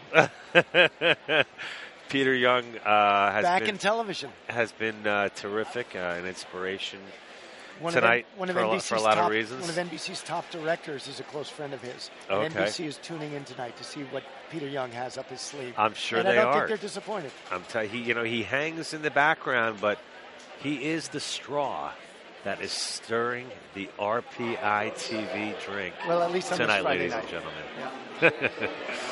Yeah. No, but our thanks to Peter for making the trip up from the tri-state area today. I think he navigated a new way from Long Island up here to Detroit. I think he would have preferred to have been in a helicopter. He did the 7-hour route, the craziness. But all right, well, you're looking at the ice, so this gives me a chance to talk a little bit about the ice surface here at the Houston Fieldhouse. Yeah. One of their innovations, or what they thought was, they dug it like 4 or 5 inches deeper below ground level, okay? Mm-hmm. They figured they could get the pipes in, it would work better, but the refrigeration, it's a little bit off. Some people say ice gets a little snowy by halfway through the third period. It's not so much soft, it just collects so much snow. I see. It's because of the... It's tough to move the puck in the second half of the periods. But now you got this brilliant, clean sheet, and refs are coming out. You've got less than 2 minutes to go before a third period. How great is this? Tie game, Friday night. I'm Houston excited. Fieldhouse, 5th-ranked team in the country. And the hometown excited. Engineers primed for an upset. Absolutely. I think everyone here would certainly be happy with that. And to me, it's going to take rolling 4 lines and spreading it out a little bit. So you're talking about for the Engineers: Travis Fulton, Johnny Rodgick, who's a solid player, solid third line, fourth line player, senior, and Zach Schrader. Schrader could be playing, I think, a top six forward on a lot of places. So if that line, I think they've earned themselves plenty of ice time. They stay out of the box. They can roll four lines. That's how they're going to threaten the fifth-ranked Bobcats. So we're looking for the fourth line. Tim, is this a prediction to maybe be the difference maker? All they need to do is eat minutes, Johnny. And then you'll let the Haggertys do their thing with fresh legs. Right. RPI takes the ice, as we would say in the Garden. And now, ladies and gentlemen, here they are, the Rensselaer Engineers. Fifth-ranked Bobcats in their navy blue uniforms. That's right. And, of course, terrific run for them last year, making it all the way to the All-Connecticut National Championship game against Yale. And certainly a storybook season for both Yale and Quinnipiac. You can't have two winners, though, Tim. It's tough to beat a team 4 times in a year, John. That's right. And the score was 4-0, so I don't know what that means, but look for good things from Devontae's this period. If Quinnipiac wants to do anything, they're certainly going to have to continue to rely on his play. Let's see if they stay out of the penalty box. Here we go. We got the Jones brothers going against Matt Neal for RPI, Higgs, and Haggerty.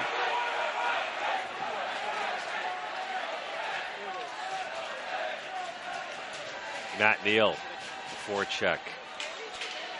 They keep it in the zone. Hags, Neal. Another pinch. Curtis Leonard coming way Quinnipiac deep. clears. Guy Leboeuf will fire it in to getting center ice. The Quinnipiac end. Play will continue. Oh, scramble in front.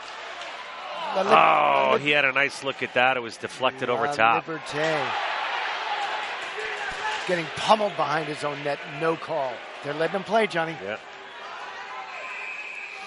You may get a replay of this. Behind the attacking zone, getting pinned into his own goal. La Liberté. They were taking liberties with La Liberté. And Connor Clifton defensively for Quinnipiac, getting a lot of ice time tonight, along with his brother, the center, Tim Clifton. I only mention that because Clifton defensively looked to be a little sluggish getting off the ice there before. Zaluski-Babella line. Behind guarding. That pass goes out front. Got a good look.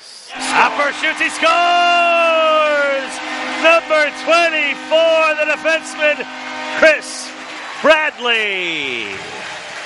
Unlikely goal scorer for RPI. That is his second goal of the year as he just blasts it. I mean, that is a bullet over the right shoulder of Michael Garding. Look at the traffic. Number 15 goes in front of the net, gets in this way in the eyesight. La Liberté makes the proper screen, so Bradley gets his second goal of the year. You can see it on this final replay. The view of the goalie is blocked right here. Goal 102 in the first period. Bradley gets his second goal of the year, and it couldn't have come at a better time as RPI takes the 3-2 lead. Well, Seth Appert's got to be happy with that shift, and so early in the third, and certainly gone back and forth here tonight. Here's another look at the go-ahead goal. And it's a laser, an absolute but laser. Look at the screen right there. In front. Yeah, perfect timing, La Liberté. That draw is going to be won by RPI.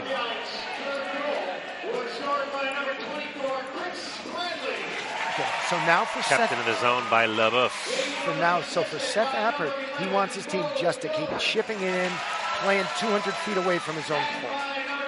And the defensemen are really pitching in more than I've seen in scouting some of these games prior to tonight. At least that's what it appears to me.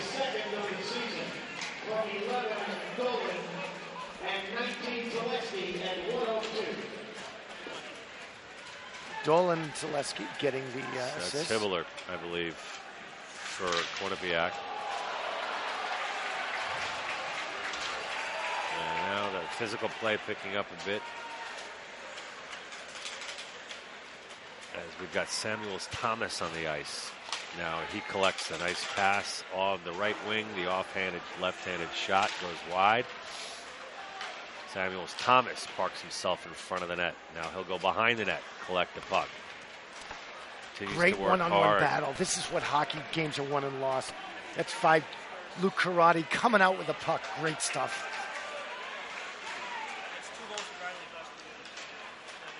Samuels Thomas fires it in as he'll get a change. Karate. He'll clear the zone. Federico sends it back in.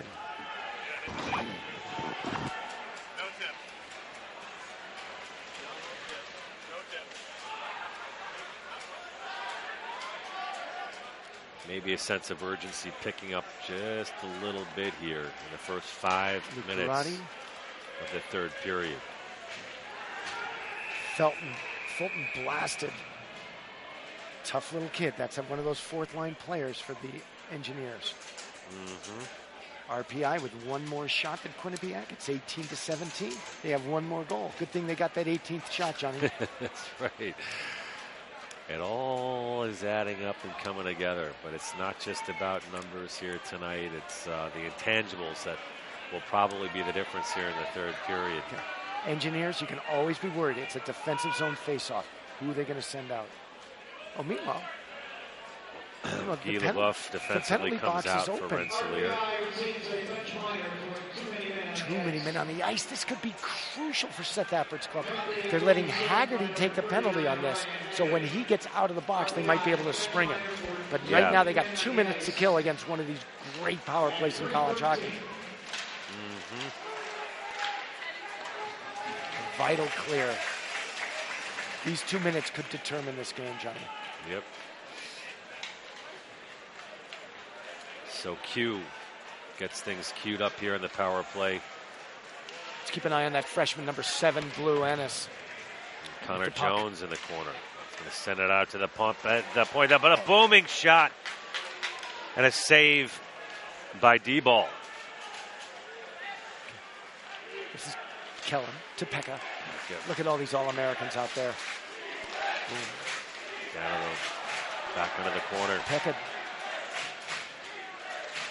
Pekka wheeling and dealing. Great looking in the middle. Back pass back out to number 5 for Quinnipiac. And a nice gutsy clear by the senior Johnny Roderick.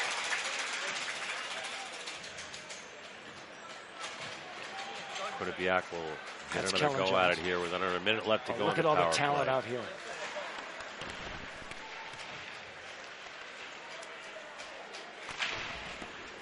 Clear attempt is kept in by Quinnipiac. Bryce Finn Broadbent. Federico. St. Denis.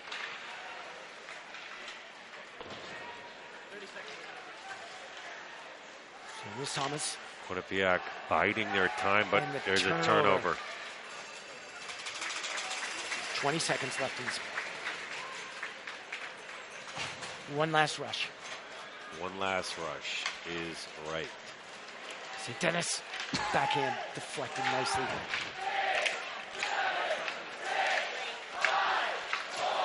Oh! A brilliant kill. That's going to do it. We've got a 2-on-1 developing. Oh, the strategy almost worked, having Haggerty in the box. Samuels Thomas, nothing. Engineers successfully cleared. They get some fresh horses. 1/4 of this period gone with the lead now. The big line, Zalewski's out there.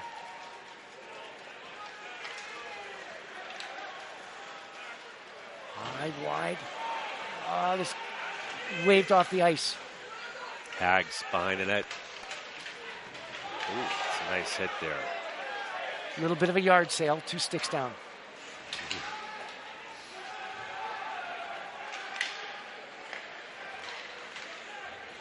Chris Bradley And then out last pass, and it's a nice one. Finds Milos. its mark. Here come the Jones boys. Wrister right on net. That was D-ball Kellen. with the save. Kellen Jones. So quick on his feet, Johnny. Looking to And go snapping 5-ball. those shots. Tomorrow, game night, 4 p.m., 4 o'clock tomorrow afternoon, game time. So they've survived one of those power plays. I don't think they want to have to survive another. Yeah. That was a self-inflicted wound. Too many men on the ice. Nah, yeah, it's a mental mistake. Okay. That's Jones boys in the attacking zone. Always trouble. Mark McGowan's line out for the Engineers. Honest. Fighting. 150 pounds. Still comes up with a puck. It's a big one-on-one keep. that's blocked nicely. Tenorti like the old man. Exactly. He's a big presence out there. The 6-footer from Severna Park, Maryland. Matt Tenorti.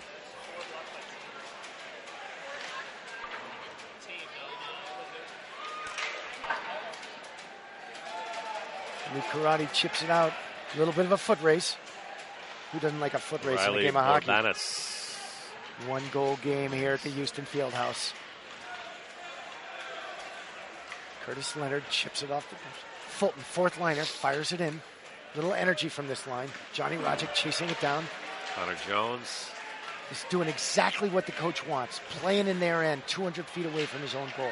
Fourth line showing some energy, John. There's Schrader. Oh, another deep pinch by 10, Leonard. These are useful Schrader, plays, nice John. forecheck right there. Johnny Rodgick, Fulton. They're all getting it done. Ooh. What a shift by that fourth Oh, line, yeah, Johnny. no, great forecheck all around. And now you got Zalewski's line.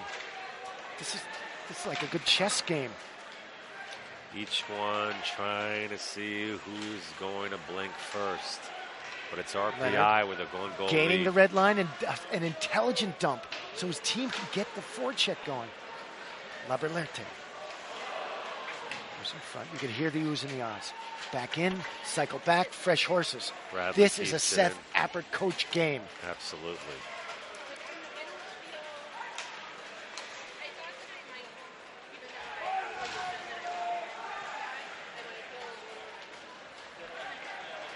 Chris Bradley with a beautiful breakout.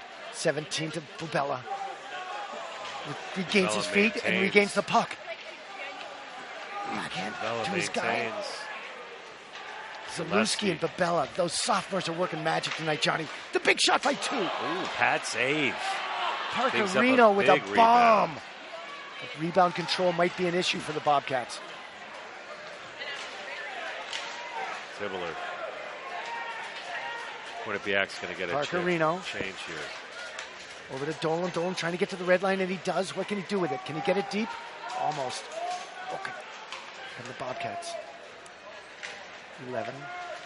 Timmy Clifton working down low. Wrister on goal. Ooh.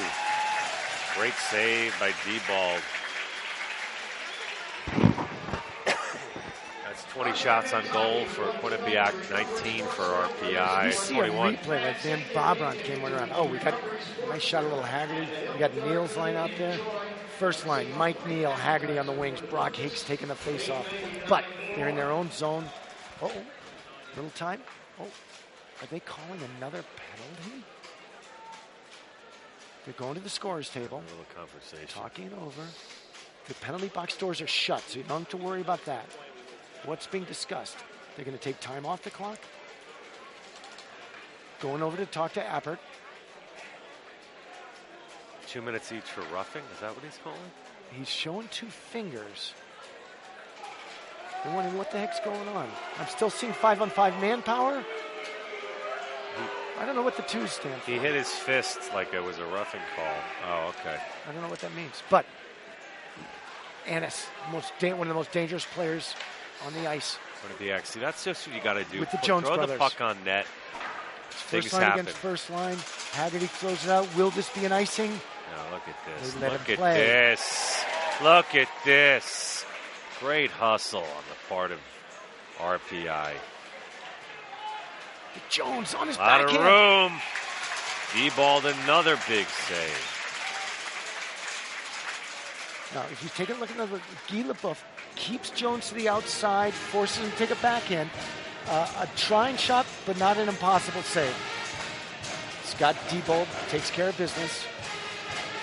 There's that backhand. And there's no second wax at it. Guy Leboeuf did his job, keeping the dangerous Jones to the outside. Guy Leboeuf, a big boy, Mike 6'5". Zalewski taking the face-off. Buff getting pestered Buff by collects Tommy his Shutt. own end. He'll take it out himself as he dumps it in. Will this be an ice? No, they say. Halfway through the third period in the attacking zone, just what the Engineers want. There's Zalewski. Dangerous to the slot. Spin around. Babella! Oh! He goes Excellent over chance. top. Those two sophomores doing exactly like it. Coach Seth was talking about. Oh, interference. RPI is going to go to the box, folks. Bo Dolan. That was pretty obvious, pretty glaring. USA Hockey for the last 10 years have been coaching to call this penalty. When you chip the puck, you're no longer allowed to stand the guy up. If you see a replay, this is a how not to. See, he chips it back, and now he prevents him from making the play. 10 years ago, you're allowed to make that play. Not anymore. Yeah, they're legislating against that. So the senior out of St. Paul, Minnesota, is going to take a 2-minute break as Engineers are now playing with fire, Johnny. Quinnipiac, big opportunity here to get back in it. Well, they're in it already. Thomas. They're waiting for Jordan Samuels Thomas, the Bobcats. D-balled with another save. So here's the raw talent for Quinnipiac out there. Jordan Samuels Thomas, the 6'4", 200-pound winger. Looks like he'll be taking the draw. St. Dennis on the right. Tolkinen, the big shooting defenseman, is up there on the right hash marks. He's another one to watch. Samuels Thomas. Backhand pass. There's Tolkinen. Maybe he wants that return pass. Tolkinen getting to his spot. You know what? Not a great play. There's no traffic. Puts it into the logo, and now there's a face-off. Well, if you're going to do that too, make sure you have a guy in front. Yes. Wave a stick at it. Get some bodies, some screens, and. So, Anas and the Jones boys. But they've got Kellen out on the point. And he's got the puck. Big shot. No traffic. Going to go wide. Funny, you got the 150-pound kid doing the forechecking. Boom, says Leboeuf, and it's out. Minute 20 left to kill. A lot of time for these Bobcats. Ennis over to Pekka, looking for Jones. Pekka to Taze. Great back pass. Oh, save! Brilliant. I don't think that was going on net, but certainly reflex. Looked good. Really, you see this highlight. Scotty Diebold, save percentage moving up into the 920s.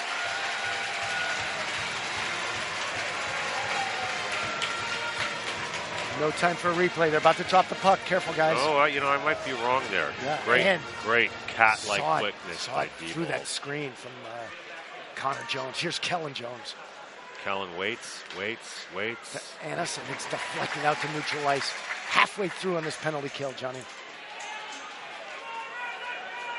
More than halfway through the period. So we got about 8.5 minutes to go here in the game. Kellen to Annis. Barely kept him. Engineers have cleared. Going for more. I bet you they could draw a penalty here. Oh, look out for Pekka. The pass. Gorgeous pass. Oh, and it's Pekka gets the garbage, and it's in. Houston, we have a problem. Ties it up at 3. Pekka with the garbage in front knocks it home. But I got to tell you, it was the relentless pressure and the playmaking of Matt Pekka. Well, look at Annis. No, you're right. There's just too much talent. And okay. There's Pekka going for the net. drives it home. And there's the rebound. Pekka bangs it home. But, that just goes to show his relentless work. Going to the net, go to the net, go to the net. He pays the price. Tie game with 8 and change left. Pair of threes on the board. Can't give these guys power plays like that. Oh.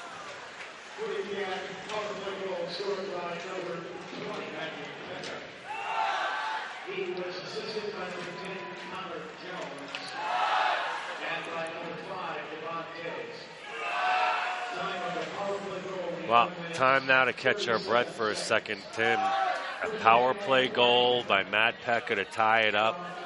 You had said in between periods that special teams were going to be the difference along with the fourth line, and you got to stay out of the box. Yeah, we heard that before, right? Here we are. First line out for the Engineers. See what Haggerty can do. They got to play all 200 feet. Tie game, 8 minutes left. Samuels Thomas doing his thing, but it's picked off. Milos Bubella. Wow, what a They're horse. putting all the offense out now for the Engineers. Zaluski, Haggerty, Bubella. Look at all that talent for the Engineers. Zaluski working the power, working the forecheck, gets a puck. Big, strong kid. Is that Mark McGowan out there now? Yeah, Haggerty. McGowan down low with Haggerty. Bradley pinching. Oh, good puck battle by Tenorti. Wants it back. Here comes 28 on the forecheck. He's ready to make his mark. Way to keep it on the point. 11 takes a shot. Good save. Bo Dolan, excellent play at the point. Another big poke check by Bo Dolan. What a shift he's having. That could be an ice. And the hand goes up, and there it is. Face off in your own end with 6 and change left, Johnny. Hate those face-offs. Well, who wants to step up and get the game-winning goal here? So Mark McGowan with a very big draw. But battles. Quinnipiac with shut with the possession. All these 50-50 pucks, John. That's how this game's going to be won. Peck out the point. Diebold was there.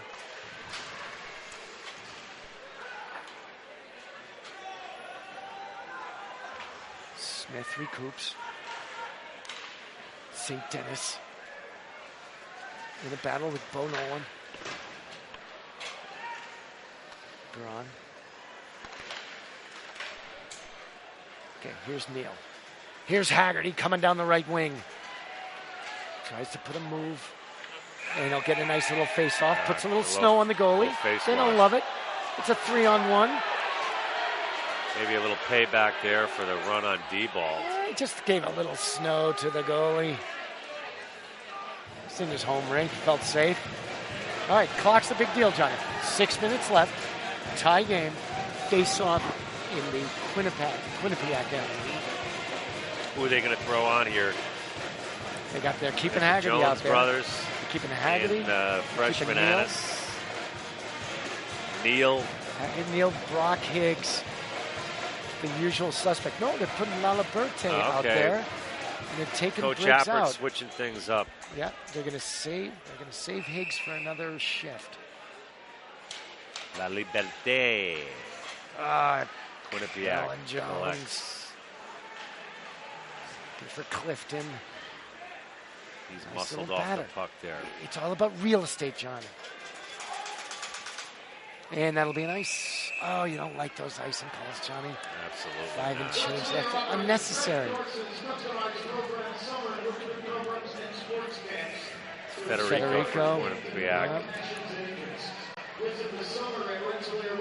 So we've got Clifton 5:45 left to go here in the third. Duran. Every play now. Every possession. Crucial. Oh, that's an offside. Could Yeah. that be an intentional offside? Will they give him the extra? Nope. A mock cheer for the offside. Unnecessary. 5:39 left. Third period. 3 each. threes are wild, Johnny. Now you're getting Brock Higgs. You took out Brock Higgs before. He's out there with Johnny Rodgick and Zach Schrader. I think they've collapsed down to 3 lines now. They're no more rolling 4 lines. 3 lines now down for the Engineers. Chipped in. Here comes senior assistant captain CJ.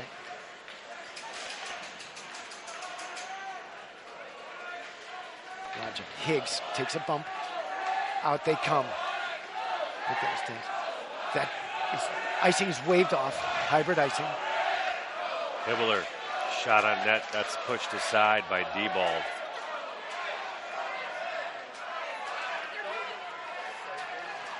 Samuels Thomas.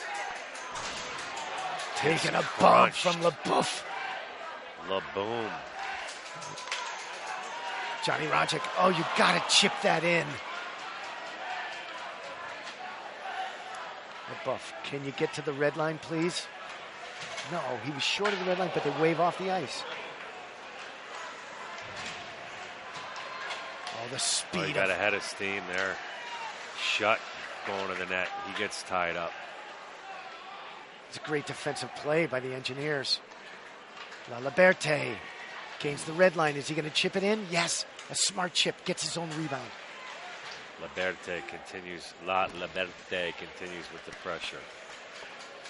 And we got Milos out there. Milos Bubala. And so, careful. Pekka's out on the ice and he's prowling. Zalewski. A little sluggish. Engineers a little sluggish. They might need fresh horses. There's the captain, Tenorti, with the puck. Can't get it in. Can your guys dump it in? Is that what the coach is saying? Oh, be careful the far side. What hand-eye coordination. Left-handed shot. That's going to go wide.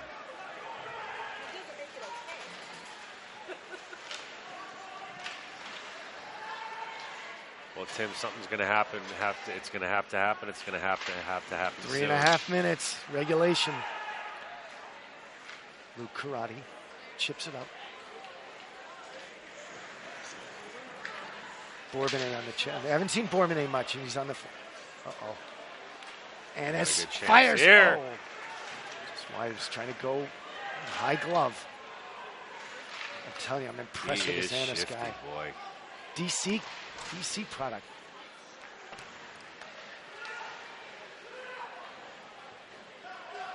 Going to go back the other way. Good outlet pass. Careful. And Annis is prowling. Oh, if he'd been around. Stick aside by Bourbonnais. Okay, now Brock Higgs, he's fresh. Brock Higgs, Neal, and Haggerty is the line out for the Engineers. Guy LaBouffe flips out to Higgs. Oh, there was a... Haggerty was open on the far side, couldn't get a handle. Haggerty wants a puck. Gets chipped in, he's got to go get it if he wants it. Rensselaer dumps it in. Neal coming after it. Higgs with the pressure. Higgs continues Samuels with the pressure. Samuels Thomas lurking like a big shark out there. Nice little one-on-one battle. Leonard pushing. Federico. He'll put it over into the Quinnipiac corner. Okay, here's a free breakout for the Engineers. Can he find anybody?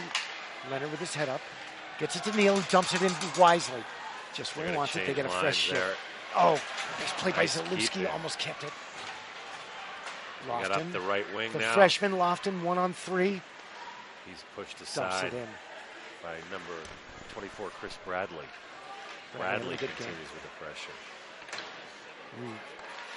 Shot got through. Lurking in front of the net, 23 for Quinnipiac. Brock Higgs. Boy, dangerous.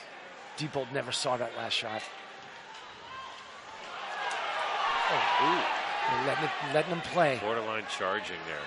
But watch some of these Quinnipiac guys just kind of linger. Shot fires it across. Lingering. It makes me Pekka. nervous. Fires. Dipsy doodle. That shot's going to go wide.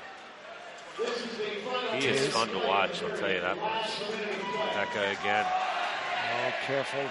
Kellen Jones fires on goal, blocked brother in front. Brother. RPI's got to be careful here. Yes, they got Annis and the Jones brothers. He's a pain in the anus. Easy, Tim. We got a college crowd. Well, then again, have it. Tim apparently getting his post-game started a little early. 23 seconds left.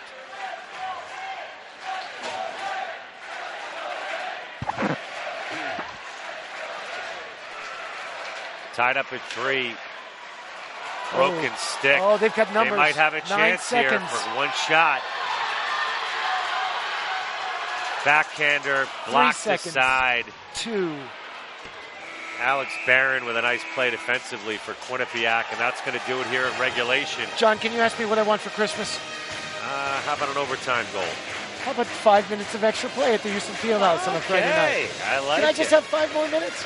5 more minutes, Mom. We got 2 minutes to talk. Here we go. What a great period. I got to tell you. You know, everything was going along with the Seth Appert blueprint until those 2 penalties. One was his fault, right? Too many men. They survived that. And then the interference, and boom. Yeah. Mike Peckett does what he does best. Bo Dolan, I'd say uncharacteristic of him to hold the guy up for that long after the dump-in attempt. But, you know, it is what it is. Yep. We're all human. We make mistakes. And at the end of regulation, it's tied up at 3. As Coach Pecknold and Coach Appert talk things over with the troops. Let's talk a little tactics. There's a minute 10 left before the puck drop, okay? You got to remember, the Houston Fieldhouse ice gets really snowy out there. You can't be doing the clever passing. You have to chip the puck from zone to zone, and that's what Seth Appert says he wants his team to be. Guys that play from zone to zone to zone win their 50-50 battles. So if they do that, I think they might have the edge. They're playing at home. They're doing a well-executed game plan today. I think they do the same thing. I don't think there's going to be any penalties called. I see them coming up with a territorial edge, maybe even the win. Yeah, you know, and I think it's going to come down to, you know, the guys that are going to want to get their noses dirty here. And you got a good dirty-nosed team in the Engineers. Absolutely, and that's why I like RPI's chances here in the final 5. Plus, Michael Garter has a little problem with rebound control. Maybe he's going to give a little fat one out there. Yeah. Let's look for a fat one, Johnny. Okay.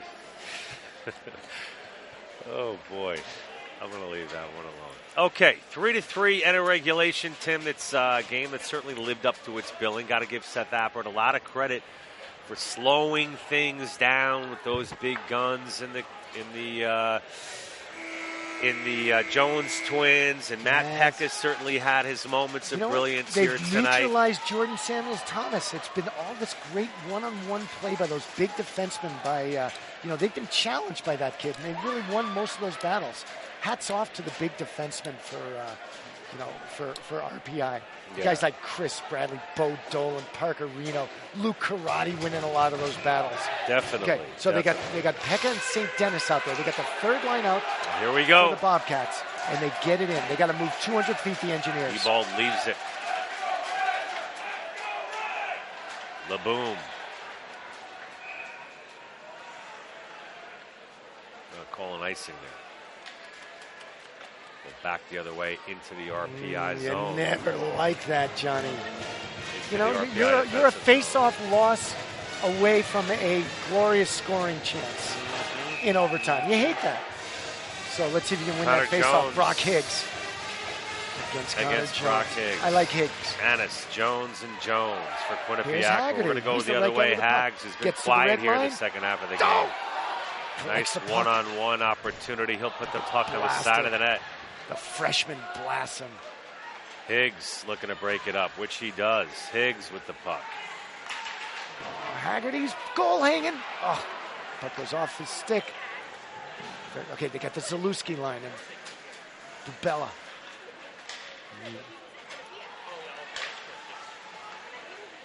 Bradley. He punches it ahead for RPI. La Liberté. And Bubella. Zalewski and Bubella trying to do their thing. Zalewski. Backhander is going to go way above. Here's Bubella. The cage. Whining, coming out. Zalewski to collect the rebound. Bella back into neutral. Out of the zone. Pekka is swarming. Oh, the bouncing puck. Shot for guarding. Shutt trying to chip it in. St. Dennis. Oh, what a move. Gorgeous. Couldn't get through 3 guys. Bo Nolan doing his job. There. Oh, what battles, Johnny.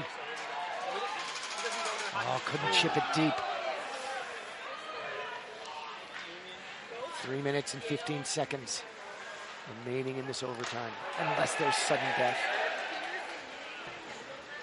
Have not been able to finally get possession. Trouble. Here's the captain. Neutralized by number 3, LeBouf. There's Bradley fighting the good fight. Oh, a good keep by Quinnipiac. Oh, dangerous scoring chance. On net. Another rebound. Oh. That could be an interference. Looking for a call, but no call. They're letting him play. AOT. Here comes the captain, Tenorti, chips it in like a good soldier. Goes in after it. Quinnipiac with some time and space. Not the guy they want to give it to. Gets off the shot, Kinsella Thomas, and he's off. Haggerty on the right wing, and he's open.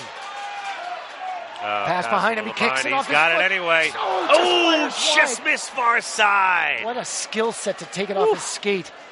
Just missed that far side, left, right-hand post. Karate wins his battle. It's amazing to see Hags make something out of nothing. Yeah. Pass was behind him, and he still had that burst of speed. Yeah, did a nice job. He's a hungry. He's a greedy goal scorer. Those are the best kind. Buck 43 left. Bad ice in their own zone, but they make it out. Clear the center line. Ubella with a chance. That's going to go wide. Deflected by the Brock Higgs almost got it. It was within a foot of that shot.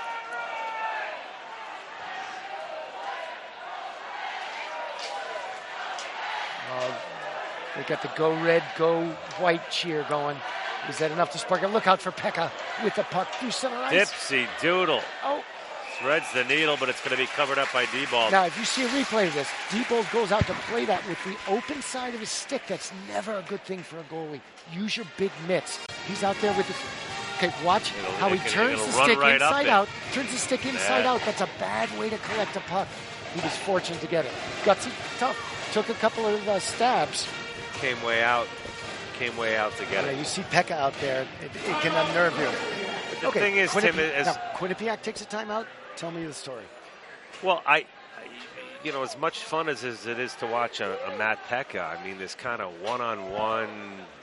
these one-on-one little bursts, I mean, they're fun to watch, but I'm not questioning the talent of Matthew Pekka, but use the guys around you, especially in overtime here. Yeah, that's kind of what he does, though. He sees it's a one-man battle. He tries to do it, and you're right. It was entertaining, but he got pushed wide. Right. But Pecknell calling out presumably one of the final plays here in the 5-minute overtime period. Right, and he's getting his studs some breathing time, some oxygen. There's going to be a face-off in there, and the shots now way in favor for Quinnipiac. Oh yeah, they're pouring it on. They're a big third period late life team. So all this strategy is based on winning this face-off. So you can't overlook how important this face-off is. Attacking zone for the Bobcats. Rensselaer trying to hold on to their 1 point in the standings against the 5th best team in the nation. Pekka's going to be on his backhand, trying to get it back to Federico. Mike Zalewski, can he win it for the Engineers? 2 guys on their backhand. Oh, Zalewski. One by, but 1-2 cleanly by Zalewski. Careful. Oh, careful up the middle. Did that hit? Samuel with the shot went wide. Samuel's got it again. We're waiting for him. Less than a minute to go in the overtime. Zalewski. Kinsella Thomas. Zalewski, look at all that snow in front of the bench. It's just, get your shovels out, John. All right, 42 seconds. Another important line change. We can see the Quinnipiac bench. They're putting out the Jones boys, okay? Who does Seth answer with? He's going to stick Zalewski. Zalewski just got off the shot, right? Sounds like something out of the Wild Wild West. West. They play like the Wild West, don't they? They do. Okay. So, all right. So, chess match. Now you call the timeout. You got a neutral zone face-off. I think they're gonna rest up the Zalewski line because that's who he wanted out there. Yeah. Zalewski line might be the most effective for them. The two sophomores who he was harping on this morning after the pregame skate, the morning skate. He says those are the guys that are going to get it done for us. Milos and Zalewski, Zalewski, yeah. Right. A guy from Slovakia and a guy from New Hartford, New York. Isn't it beautiful? It's a good combination. Yeah, come on. It's a melting pot. I love hockey because of that. You bring up a good point, and Seth, Coach Appert was saying, to him, doesn't matter where guys are from, it's more about character. And certainly RPI bringing a lot of character into this fight tonight.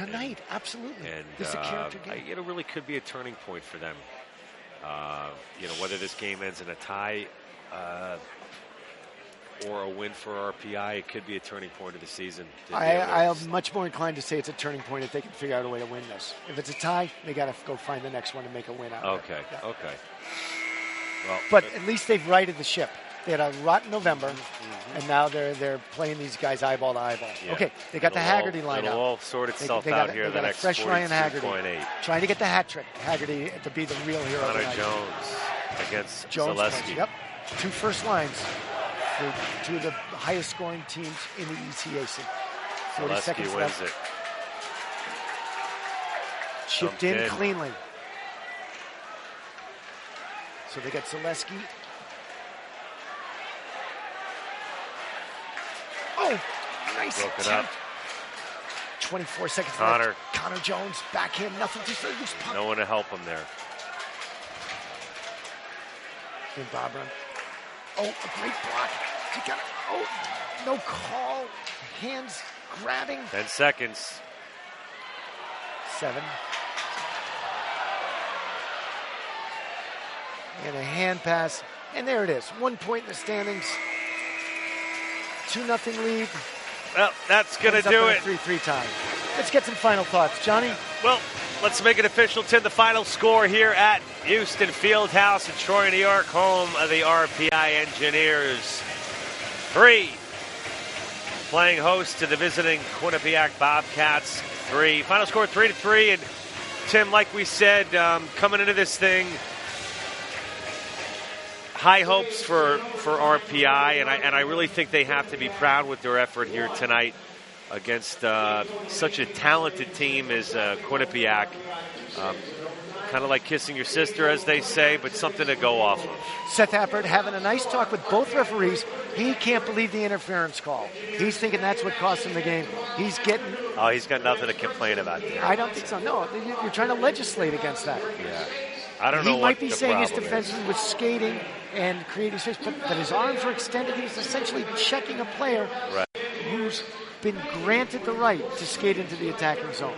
Yeah, who knows what they're talking about. I'm sure it's that call. I'm sure it's that call. I don't, unless it's for too many men on the ice. 2 critical penalties. They got burned on 1. Right. Still, a really nice performance. Absolutely. No fan is leaving here unhappy. The tap of the sticks. Yeah. Well, a little recap. Hags gets things going early with 2 quick ones, and really setting the tone here. Quinnipiac obviously not going to be counted out as they come back to tie it.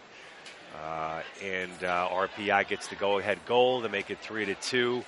And Quinnipiac tying it at 3. We go to overtime, but overall, a solid effort by RPI and certainly a game to build on. All right, Johnny, I think that's pretty much going to wrap it up. We're going to let our RPI TV guys, here's your final look at all the highlights. The incredible goals by, here's your executive producer, Charlie Matcho. Look at all the guys. Maddie, Michael, Andrew, Charlie, Benny Freeland, working camera. Guys do a wonderful job. Yeah, our thanks to everybody here at RPI once Gabe, again. Charlie, Caleb, the other Charlie. We got Tim Rappleye and here. Peter Young at statistical support. Johnny Heffernan coming up from the That's Big right. Apple to call this game. I got to tell you, It's a lot of we fun, got a buddy. ways to go, Tim, but it certainly was fun here working with you tonight. And Nothing like a good game. one of my prouder credits to date, and I mean that sincerely. It was throwback on Cultural Night here at the Houston Fieldhouse, and we had a terrific time. And moving forward, RPI's got lots to look forward to in addition to the holiday season coming up. RPI is about to go on Christmas break as the guys are done with their finals, but we look forward to seeing you more in the near future. For Peter Young and everyone here at RPI TV, on behalf of Tim Rappleye, I'm John Heffernan. Have a great night, everybody. Happy holidays, and go Engineers.